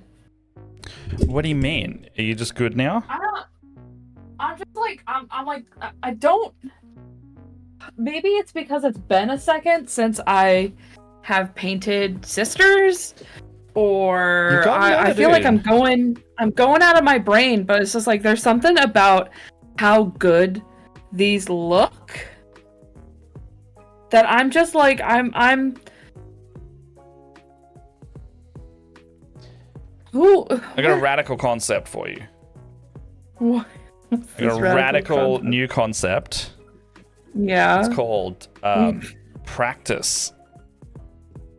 That you've been you've been doing a lot, actually.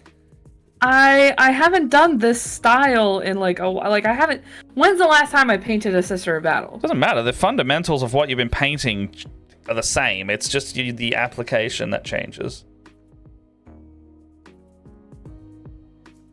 Like right now, I'm using a brush with a very long handle grip right now to get right in a crevice, and I've still got good brush control.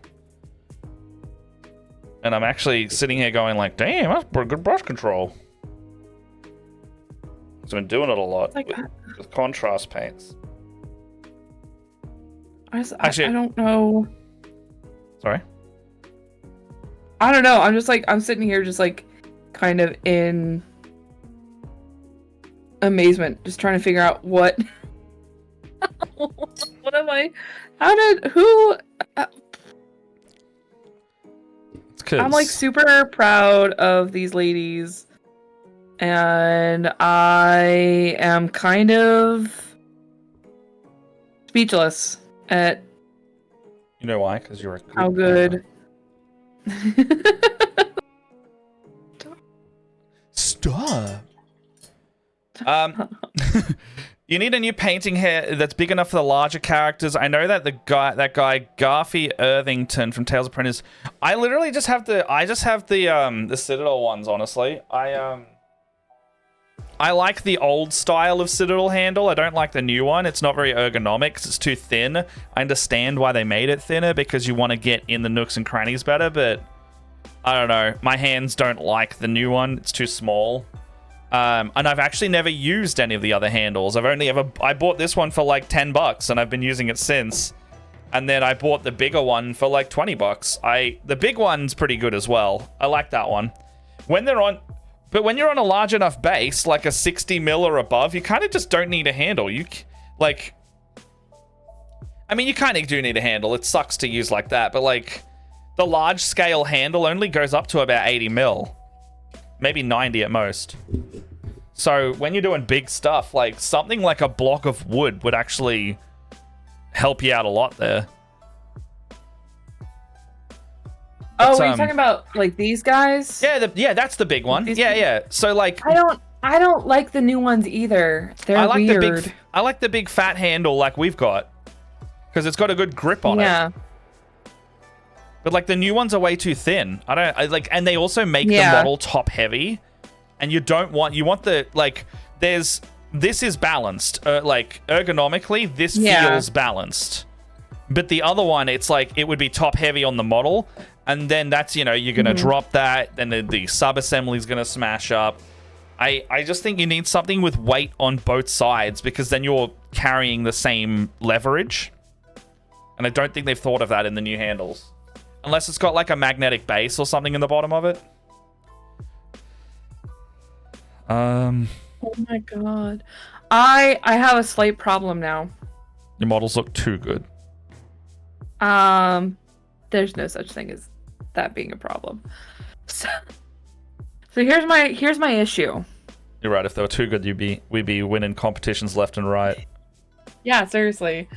I have to wash these now, but because they're the flying ladies, can't put them down. You need to put them on their stands. Do you have those things like the little metal crocodile clips, and you can clip them onto the swords, maybe? Or can you stick the sword in the painting handle, like wedge it in with some blue tack? Because you're not washing the sword yet; it's not painted. No, I'm not washing the sword. I also don't want I don't want the wash to dry with the gravity of it like being laid down. Yeah. I want the gravity to be correct. If you control the flow, you might not have that issue as much. Like if you can put it on thin enough that heavy-handy. Well, yeah, maybe it's the time to try a lighter touch on that one then.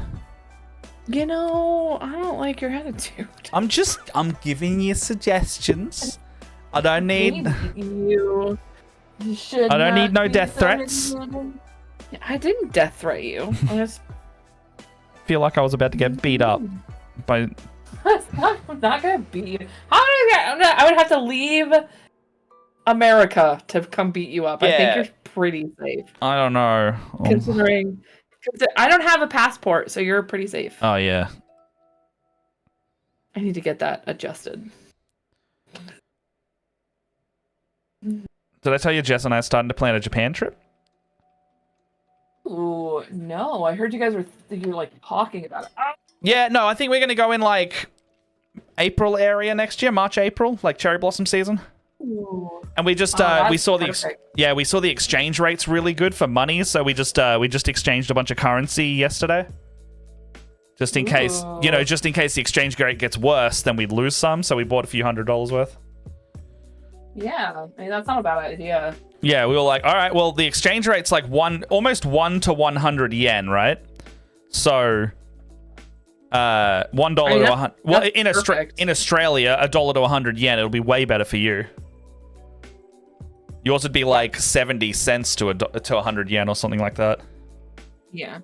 But yeah, no, it's good for Australians right now because our dollar is crap to America, like truly shithouse to you guys, decent to Japan. We're like 0.6 to your dollar now. It's crap. It's so bad. I do not want to buy stuff over there. All right, so what else on Farsight needs those dark reds? Give me back my blue tack. Oh god, there's a stripe up there. Oh no. Okay. On his hand, the gun's pretty sorted. Let this be a lesson to anybody who puts stuff on blue tack. Do not leave it on blue tack for very long. Yeah. Or else it never comes off. Yeah. I know that feel.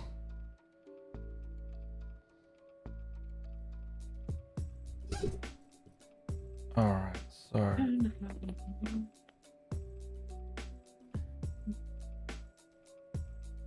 yeah, I don't actually know any 3D printed. I know there's one 3D printed handle, but you need to put magnets in it, so it's like you may as well just look into one that already has the magnets in it.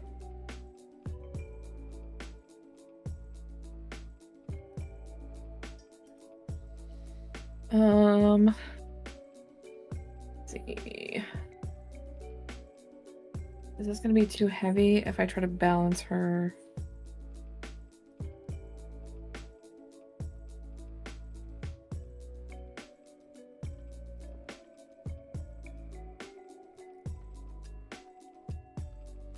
Oh, did you end up posting that? Oh, no, hold on. You're at work. Don't worry.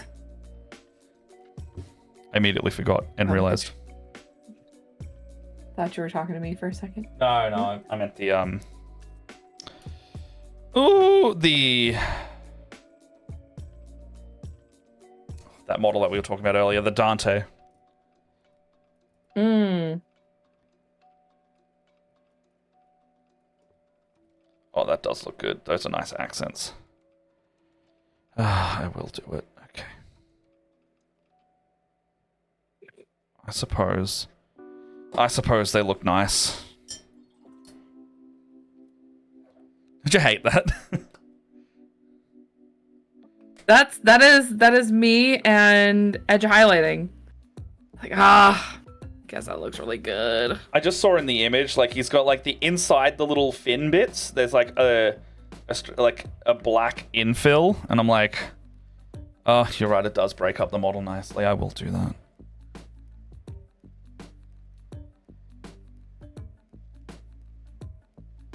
It's also, like, it's nice and indented. So I just need to shove the brush in there. And then it's done. You know, first coat's done. I don't have to, like, be neat because I can just shove the brush up to the edges of said divot and it's done.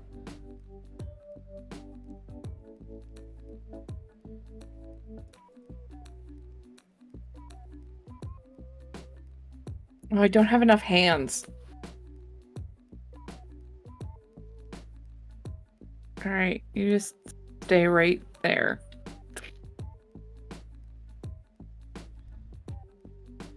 Yeah, looks good.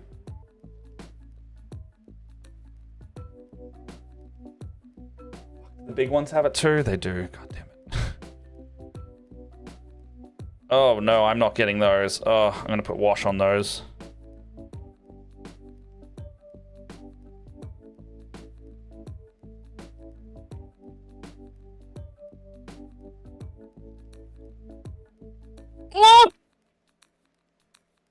Nolan spill? Oh, it was really close. Alright, you wanna know what? I don't think it matters.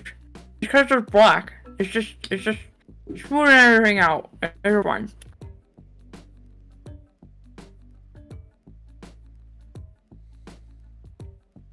Yeah, you can't even tell. Can't even tell. We're not even gonna worry about it. Fuck it.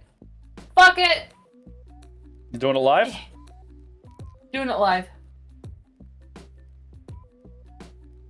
There's been like a very large debate as to when I want to put these ladies on their clear bases. I do not want to try and put them on their base bases. I don't know when I want to do that. Because I don't fancy trying to take them off the black base after I've glued the clear bit onto their backpacks. Yeah. You know what I mean? I do. Whew. All right, most of those are done.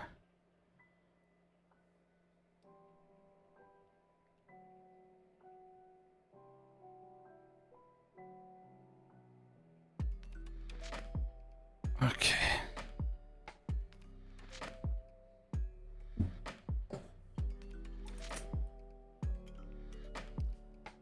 Okay. You wanna know what the problem is with me learning how to play Warhammer now that I think about it? What? I've literally never opened a Warhammer book. The Adeptus Codex is the one exception. All the rules are free online, like the main rules.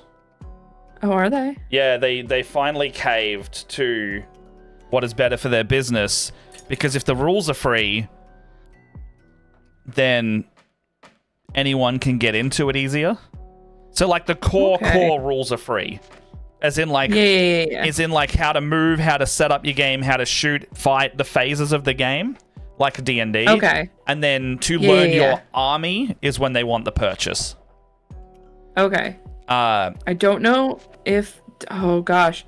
I think I bought my codex before 10 came out. Am I going to be in trouble? Sisters doesn't have a 10 codex yet. Okay. So my current codex is good. Yeah, your current codex is good. Oh, actually, I don't know. They released a free index for everybody to match the new rule set. So you basically can download... Oh, wait, hold on, no. All your sisters' rules are free until your codex comes out. Because until they have a codex, they needed to be updated for 10th. So your old rule book is moot, but there is a large free PDF of everything you need. Until... They haven't even announced a sisters book yet, so... You're good for at least 6 months to a year. Right on. Yeah.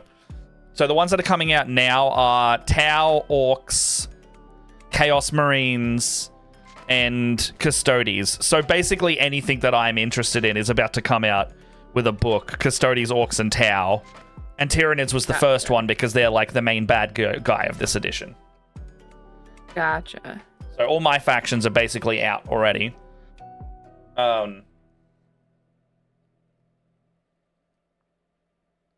But, you know, you only need to buy the new rules for that. Also, there are free resources like Warhampedia. Actually, I would say if you want to start anywhere, start at Warhampedia, because it's basically Warhammer Wiki, and it has all of the... Like, they just put all the rules up for free. Right on. It's not official and probably technically pirating. However, I believe that Warhammer is for everyone, so whatever your price point and skill level, you should be able to learn it. And if you want to invest in the hobby, then that's the models part. Like, I think the models should be what GW sticks to. I think all the rules should be free. Right on. Yeah, because they make so much fucking money off the models. Like, they print money, they sell themselves. You don't need to have your rules behind paywalls, and they have started leaning in this direction. All of the rules of the core rules are free, and all of the updates, like they did a giant balance data slate like a couple weeks ago, and it fundamentally changed who is good in the game and who is not. That's free as well. If you have like the apps and stuff, it all just updates automatically. They do want a subscription to use the apps, but whatever. In any case, you can play Warhammer for free if you already own the models. Like if you're hobby side and then you want to get into the game, you're good.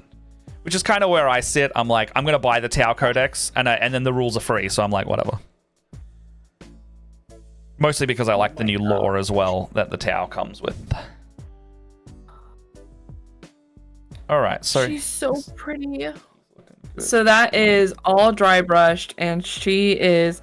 I did just a very thin wash to just blend everything together, and just look at how gorgeous she is. That comes together really nice when it's got the wash on it. Yeah, it looks so nice. I can see what you mean about bringing down the highlight, because it did read a little gray before that. Yeah, that's how it always reads. So when I first started, I think I would dry brush. So I would base, wash, dry brush, and then wash again. Yeah. And I realized that I was doing a step unnecessarily. So now I base coat, dry brush, and then wash. Yeah. Just because I feel like washes kind of bring everything into the same tone. Yeah. I do the same thing with my purple now too. Is I put my base coat purple on. I put the like Lucian lilac or whatever the color is, and then wash with my Druchii violet, which like brings everything in that nice same tone. Yeah. Fucking love Druchii violet, best shade for so many things. The coat of your oh my gosh. Thank you for following. Oh, thank you. LPBM Kiki? I just have to figure out. Do I paint? Oh. Like, it would make sense if I did the wings next. But how will I hold them? I feel like the wings need to be done last. the wings need to be on the last. Oh, up to you. Feel like, well, if I do the purple, trying to think of like how I'm gonna hold it without messing up the paint job. If I try to do the wings next. All right, so I do wish I had something to like hold it. Well, let's see.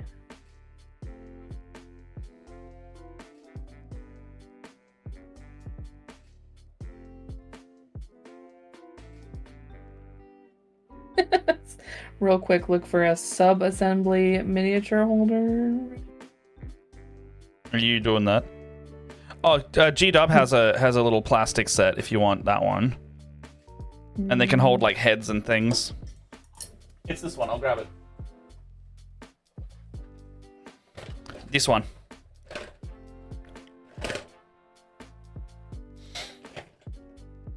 It looks like it's got the ergonomic handle though, does it? Or is So it that something that slots in? it slots into the base on the so you don't get the handle, you just get the plastic bit you see here. So it comes with this. Okay. So it comes with like a base thingy. So like basically the size of a base to put in, and then it comes with like a bunch of these little pegs that you put into that, and then you get 2 sprues of that. So you get like 40 of these peg things and 2 of the bases. So how do you attach stuff? Yeah, you're supposed to glue it. Or drill a little hole in it and stick it on. I don't like that. Yeah, I don't know. It looks like this one. So on this one here with the head, it looks like they've drilled a little hole in the head and then like done a tiny touch of glue into it. Kind of like this model painting stand that's got magnetic bendable alligator clips. Oh, Jess has those. They're okay. It's... Yeah, so those are... The thing that I find with those, the second you put anything heavy on them, they just bend. And the alligator clips, if you've got plastic, it can leave marks in them. Well, it's got these little nubbies. Are the nubbies no good? Are they like rubber? They look like rubber. The ones we've got are just straight metal, so I don't know. But see how they go.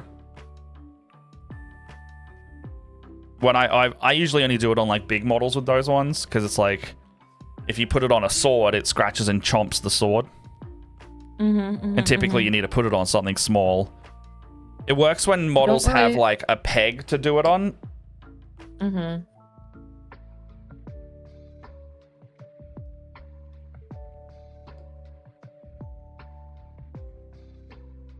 Rubber tipped. Strong magnet base. I'm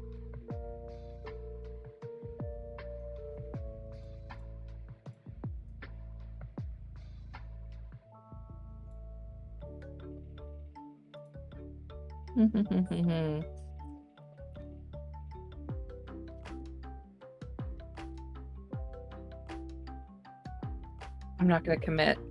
I don't know what I want to do. What am I doing? What am I painting? I'm painting something. I should clean out my water. My water. All right, yeah.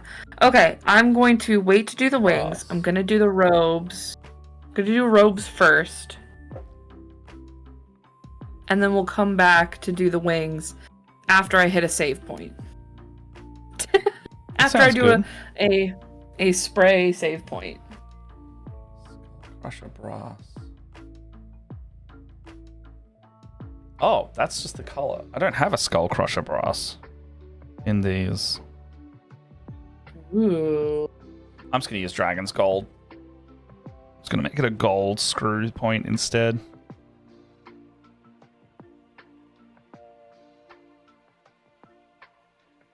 Oh, here we go. Dragon's Gold is the Retributor armor of this set. That's funny. It's like, I'm just going to use the one that I know. Turns out it's the one that I like best. Yeah.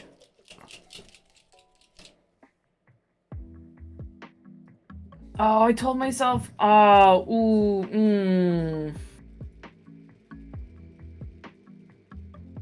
What?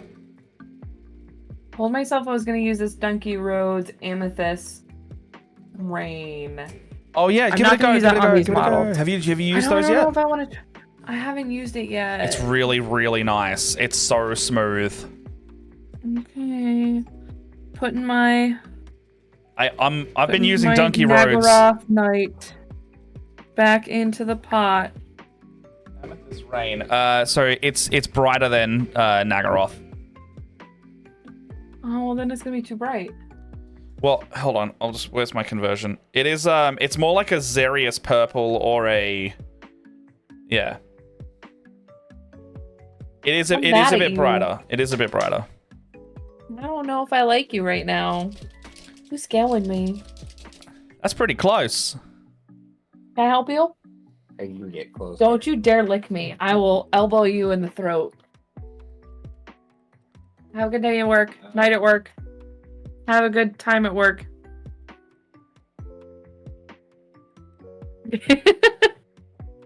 Okay, so it's lighter. It is a little bit lighter, yeah. It's more of a I'd call it probably You know more of a what? mid-tone. Give it a test. Give it a test. I'm gonna try this on when I go do my novitiates. I will do this on the leader. That like woman who's with the novitiates, she's got the official. Oh yeah, yeah. She's got like the sister's armor, and like because the novitiates don't quite fit in with my sister scheme, if she doesn't match, then it won't be the end of the world. Yeah. Oh, there's a whole fucking tabard there. I haven't even. Oh, where the fuck is that? Oh, it's downstairs. Oh no, where is that? I need to go find that. There's like a tabard with some like parchment that I have forgot downstairs. And I need to go make sure I haven't lost that at some point. I'll do that at lunch. Because it fell off when I was initially painting him. Big gold screw thing, which I don't know why they do this, but it looks cool, so...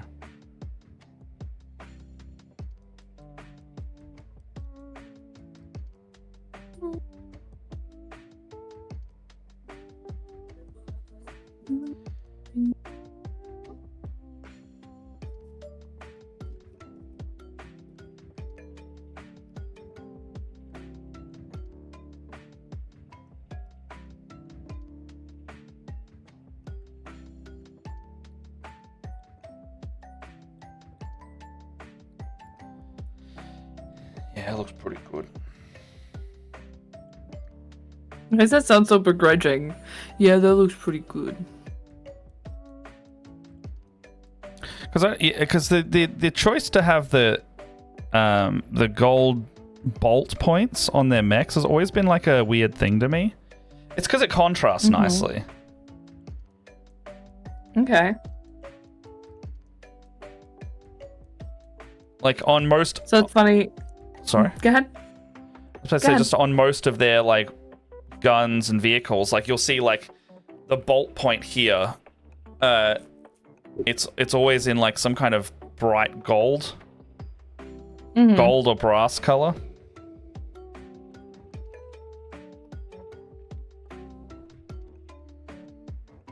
It was funny because about Eric is reading those Wrath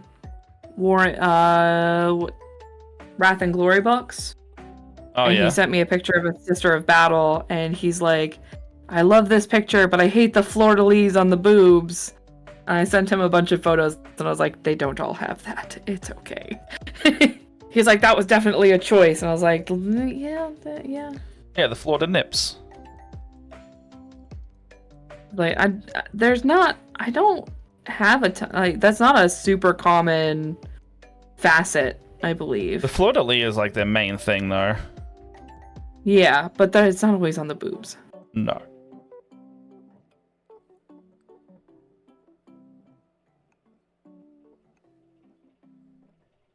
I had to send him a bunch of photos. I was like, look at all these sisters that I have. Not all of them have. I think it's like the high-ranking ones have the fleur-de-lis on the breasts. Oh yeah. Yeah. 'Cause I was gonna say, because this is my Seraphim superior, and she's got, you can't tell right now, but she's got the She's got them on her titties. fleur-de-lis on her, on her breastises. That's fair. Oh, each one of them. Okay, so do that. Do that. He's also complaining. He's like, I don't like the boob cup armor, and I was like, I also don't like that, but We out here, yeah. that's just like a technical standpoint. For some reason, you gotta know that these are chicks. Yeah, you gotta make sure Yeah, that despite it is. they're called the Adeptus Sororitas. How do we know? You know, How do we really know? you gotta make sure. Just gotta figure it out somehow.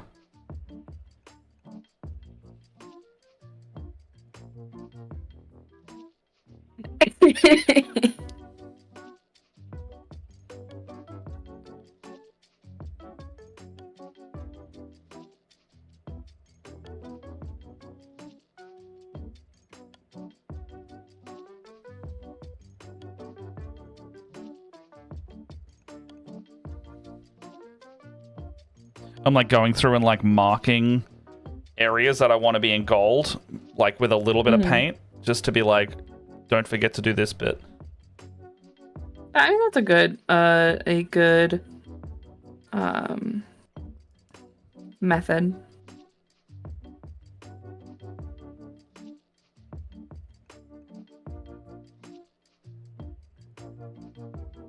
Daenerys, you can only be in here if you're not going to be chaos. Oh, the Daenerys. sword has one as well. Yeah, it's gonna make the sword look pretty good.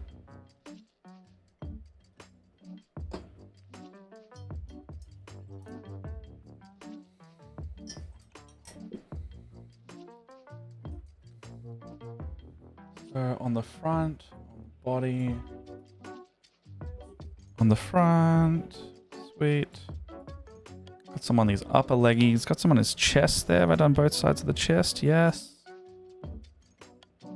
Jetpack has many. 1, 2, 3, 4 on the jetpack. 1, 2, 3, 4. And then, oh god, there's tiny little ones on the back of his ankles. If it makes you feel better, Matt, I also have some gold bolt type stuff on my mechanical bits here with my sisters. These like circles here. Farsight is not a chick. I said on my chicks. Oh no, as in Darkstar asked, is Farsight a chick? Bro skipped leg day, he sure did. He's got them chicken legs in his mech. No, Farsight is male. Shadow Sun is female. She's the other epic hero in Tau, and they kind of have... She's the one that didn't defect from the Empire. And in her latest book, I think she's been tasked with hunting Farsight to bring him back in for punishment. I suspect she's going to join him. Yeah, I suspect she's going to join him at some point, because they used to be, like, friendly rivals.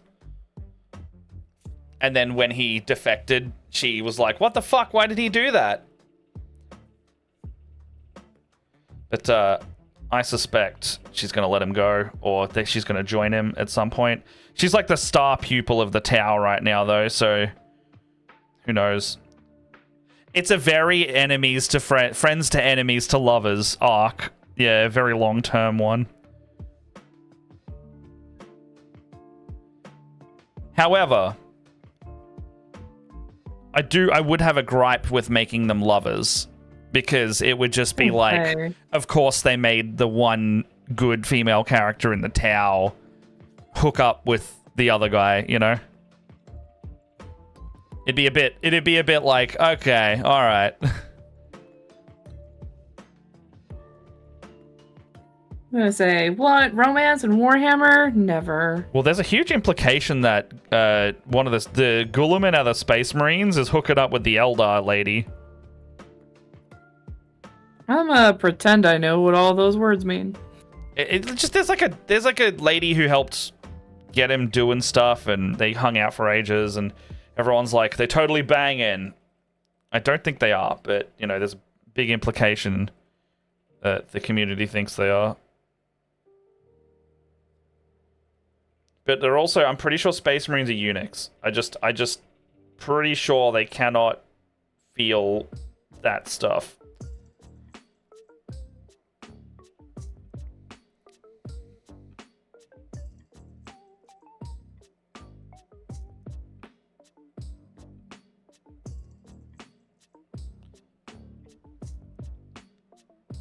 It's a little on the nose, yeah. Also, hello Envy, how you doing? Oh, what the fuck? God damn it. What? So earlier when I was trying to figure out how to get stuff to stand up straight, I dropped this flag and a rope just broke off. Granted, it broke off into my hand, so I know where it is, but... Whoa.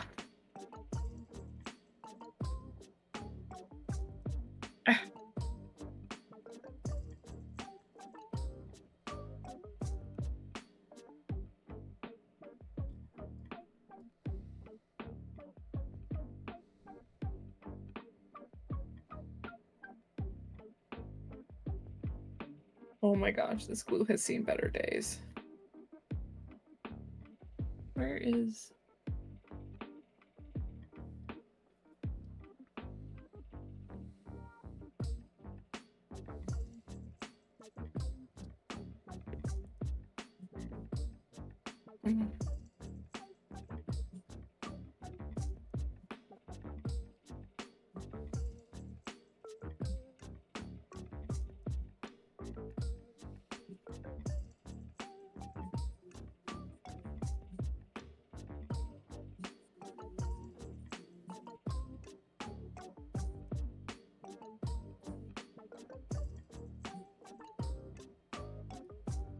Oh.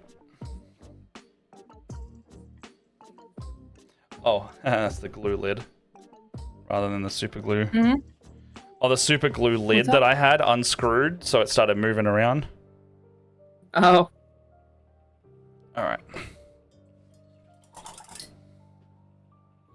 Getting warm. You're talking about my super glue, and I was like, what?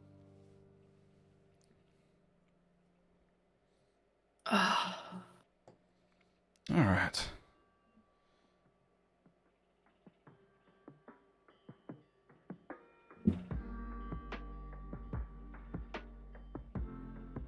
Ooh, Feel like I got a good amount done today. same. Feels like perfect timing because my stomach just growled real loud. Oh, really? Yeah. I did have like a little quick snack. One of my partners was nice enough to make me some Hot Pockets. Or not Hot Pockets. Pizza pocket type thing? Pizza bites. He's like, here, eat a little bit before you go on stream. And I was like, oh, I love you. What time is it for you now? Is it like nearly 10? 8:54 p.m. Oh, 9. Okay. Yeah. Getting there. After this, I'm gonna finish my Valentine's Day present. Oh. I won't ask what it is because I don't want you to spoil it if they're listening. Oh no, it's something I received. Oh. Alex surprised me with the NES Lego set. Oh, hell yeah. And I was like, where the heck am I gonna put this? You were talking about I how was much like, you we'll wanted make that, room. though. I do, yeah. I want all of the like classic Consoles? gaming console ones. Yeah. Yeah. That's cool. You got the He's like, Pac-Man he's one? like, I'm sorry, I could. Well, he was saying, he's like, I'm sorry, I looked for the Pac-Man one because I know that's the one that you want the most, but I couldn't I couldn't find it. And I was like, this is fine. It's fine. I found out that the little TV rotates. It's so cool. I like the stuff with the real complicated Technic on the inside. Yeah, so yeah. Cool. I like it when it looks like. I'm like, oh my god. I like it when it looks like Lego on the outside. Yeah. And then it's got some like hidden techniques. Yeah. I was like freaking out earlier because I was doing the TV. The thing that's so cool is like you insert the little the floppy for the NES, and then you push it down and it like actually goes in. You can close the top. It locks in, and then you push it again and it pops back out. And it's so freaking cool. Must be like have a rubber band or something in there to spring it. It's not. It's a little spring system, and then there's a peg that free floats. Oh. And so when you push it down, it comes forward with gravity, and then when you release it, it gets stuck on a little triangle peg, and then when you push it again, it moves forward more. It like because there's a thing that stops it halfway, and then when it's down, you push it again, and it comes more forward and then pops back up. And then the little thing it's so cool. It's the coolest. Cool. As I'm very much a person who likes to know the inner workings of things. So that is like my favorite part about doing these like more complicated like Technic stuff.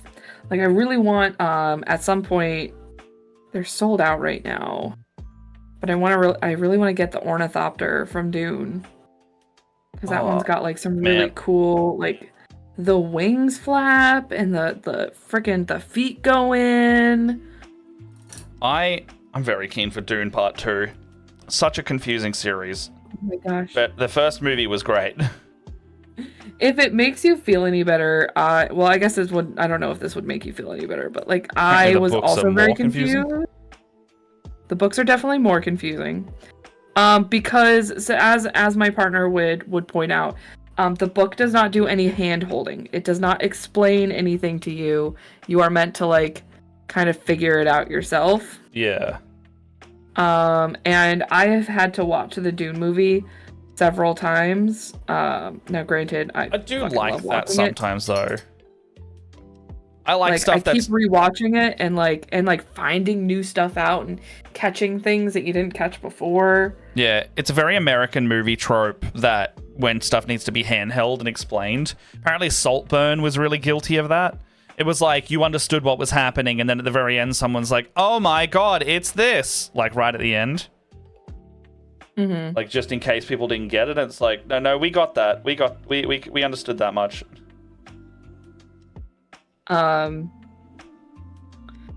There's I've had to have my partner who is an avid Dune fan. He has explained a lot of like lore stuff to me. Yeah.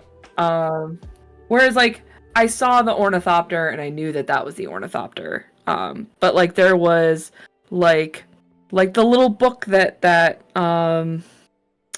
they read out of. Like I had to ask about that and like some of the religious stuff and like why that dude's eyes roll back into the back of his head and why don't they use guns and all this kind of convoluted stuff. You're right. I never really thought about the guns thing, but I was just like, maybe they just choose not to. No, it's because of those shields. I didn't think about this before. No, I did know that. Because it can't penetrate. Yeah, they explained that in the fight scene when he was like training with his father figure. Was it actually his dad? Yeah. No, it's with his with like the lead general. The training guy, yeah. Or one of with Gurney Halleck. Yeah. Because he was like, these are great against guns. So when you use a blade, you have to shove it in slowly, otherwise it doesn't work or something like that.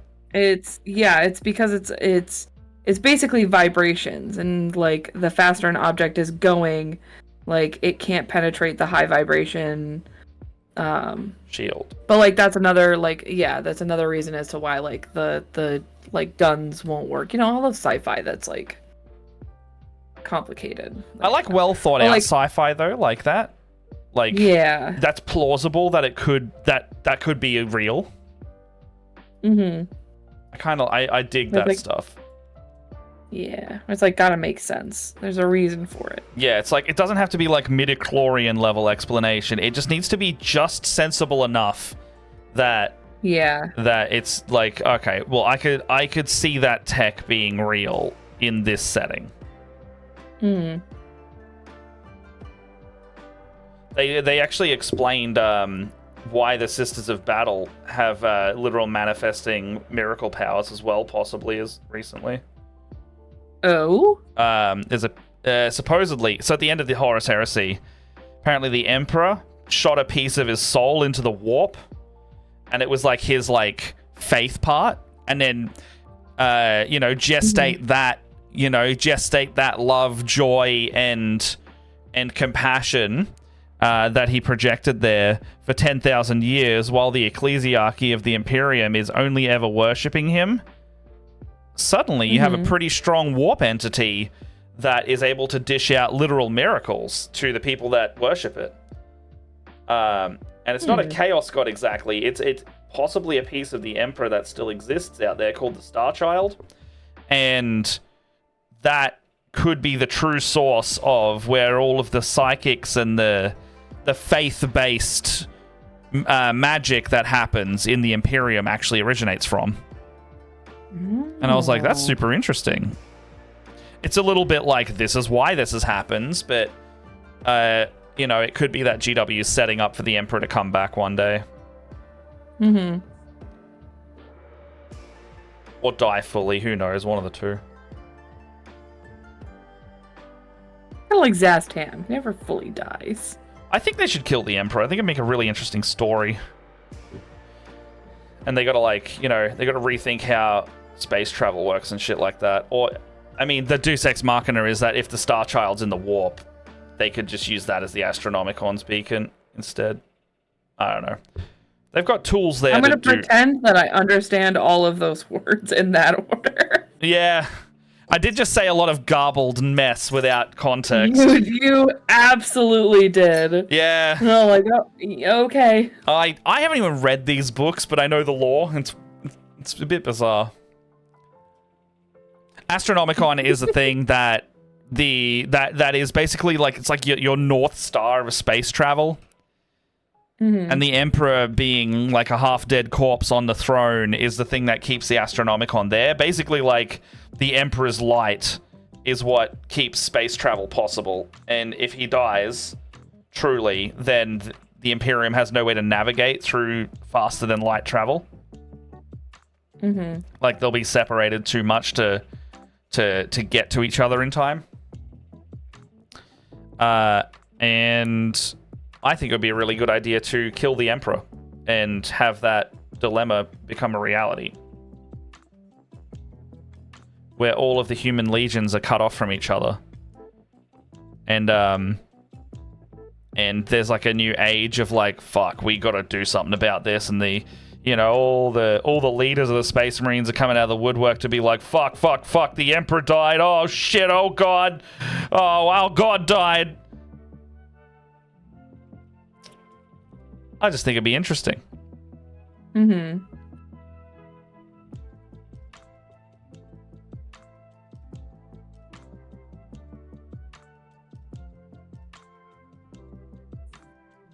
I don't know if GW will make such a bold play, though. In the sake of, like, expanding their narrative. It'd be the biggest thing to ever happen in the franchise. The next to the Horus Heresy. Like, next to him getting put on the throne, him dying on the throne would be the biggest event that game's seen. That setting has seen since the start of it. Mm-hmm.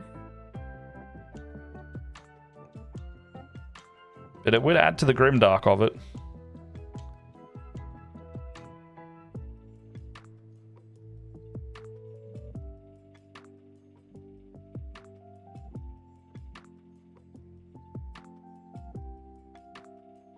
I'm gonna finish this lady, and I think I'm gonna call it for the night. That is fair. I got more of these gold bolts done than I thought I would, so I'm happy to call it whenever.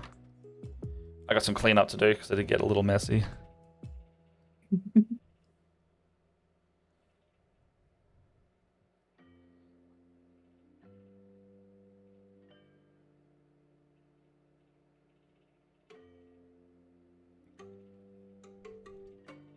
I'm just so amazed by how good this purple looks with the black. These girls are gonna look so good. That's awesome.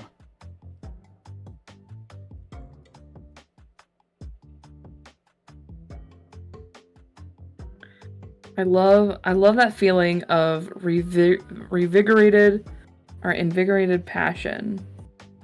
Like when you remember why you loved doing this in the first place. Yeah, it's a good feeling. So I will admit there was a part of me that was like, oh gosh, I have to start this all over again. What if I hate it? Then just stop again. If it's not time, it's not time. I think it's time. I think it's the time. Like, I got these 3 ladies. They've got their purple, and they look fucking gorgeous with the black. And granted, they need another layer of purple, but they look so good. Also, don't be afraid to not finish them and put them aside for a bit if you do get sick of it. Because, like... Oh, yeah. Because you can always come back. I've got so many other things. Yeah, I've got so many other things that need to be done.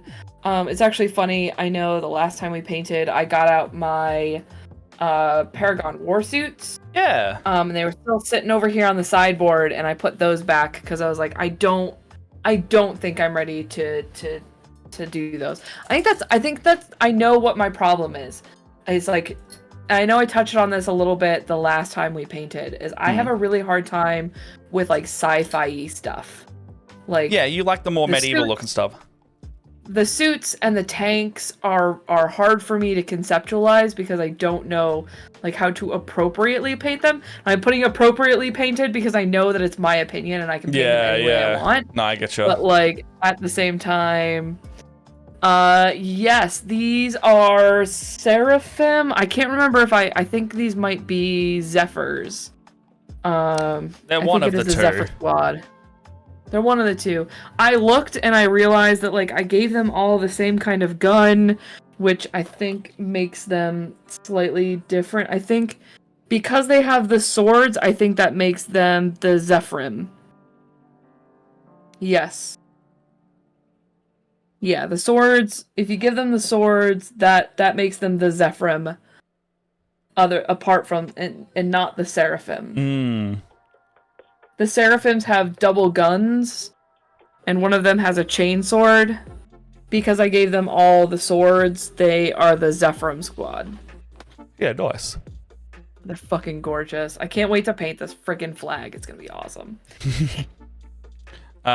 This is what my guy ended up looking like with all the extra bits and bobs I was doing. So... Ooh. My gosh, dude, with all of like the little dark red sections and those pops of gold. Yeah. And then like in the fins, I've got that tiny little bit of black. That's what I was complaining about earlier. And then we got like the pops of gold, the bits of red. So the bits of red and the gold are all I've done today, and then fixing up stuff. I've done a little bit more black every piece to piece as well, but you can see he's like, he looks like a model now rather than like bits and pieces of it. Yeah, but like as we've established before, it's fine for you to take lots of time in doing him because he's my favorite. Yeah, this is your favorite, so it's probably gonna be like that when I get Celestine. Saint Celestine. You know what you're gonna love with Celestine? She is all gold. What do I love? She's all gold. And she's she is glorious. and well, that's the same thing. But you specifically only edge heights. I highlight gold. Morven Val is all gold. I made her all gold. No, sorry. What I meant is like your favorite character is also the one you're going to spend a nice amount of time on because you you edge highlight gold a lot. Oh, that is true. She is. I was looking at Morven Val and all the edge highlighting I did on her. I did edge highlighting on Morven Val. Yeah. Well, these gals look so freaking cool. Let's get ourselves out of here. Thank everyone for joining as well. But we're gonna pop over to Clementine. So I've raided Clementine twice, and they haven't stopped streaming yet. Now this will be the second raid within 24 hours, and they're doing like a they're doing like a subathon type thing. And people donated so much that she was able to go to bed for 12 hours, and she's just started up again now. So nice. Basically, I rated her about 3 p.m. yesterday, and now it's 1 p.m. today. She has been streaming for 22 hours so far. Woo. Yeah. And I think she's been playing some games, she's been doing other stuff, but like give her some love, man. Like that's hard. I did a 9-hour stream once, and that killed me. I do want to do another one of those soon, actually. I think a subathon would be good. I think that'd be cool. Be fun. Do a little everyone pop in and pop out for a day type system. Anyway. Yeah. I'm gonna trigger that raid. Days of today.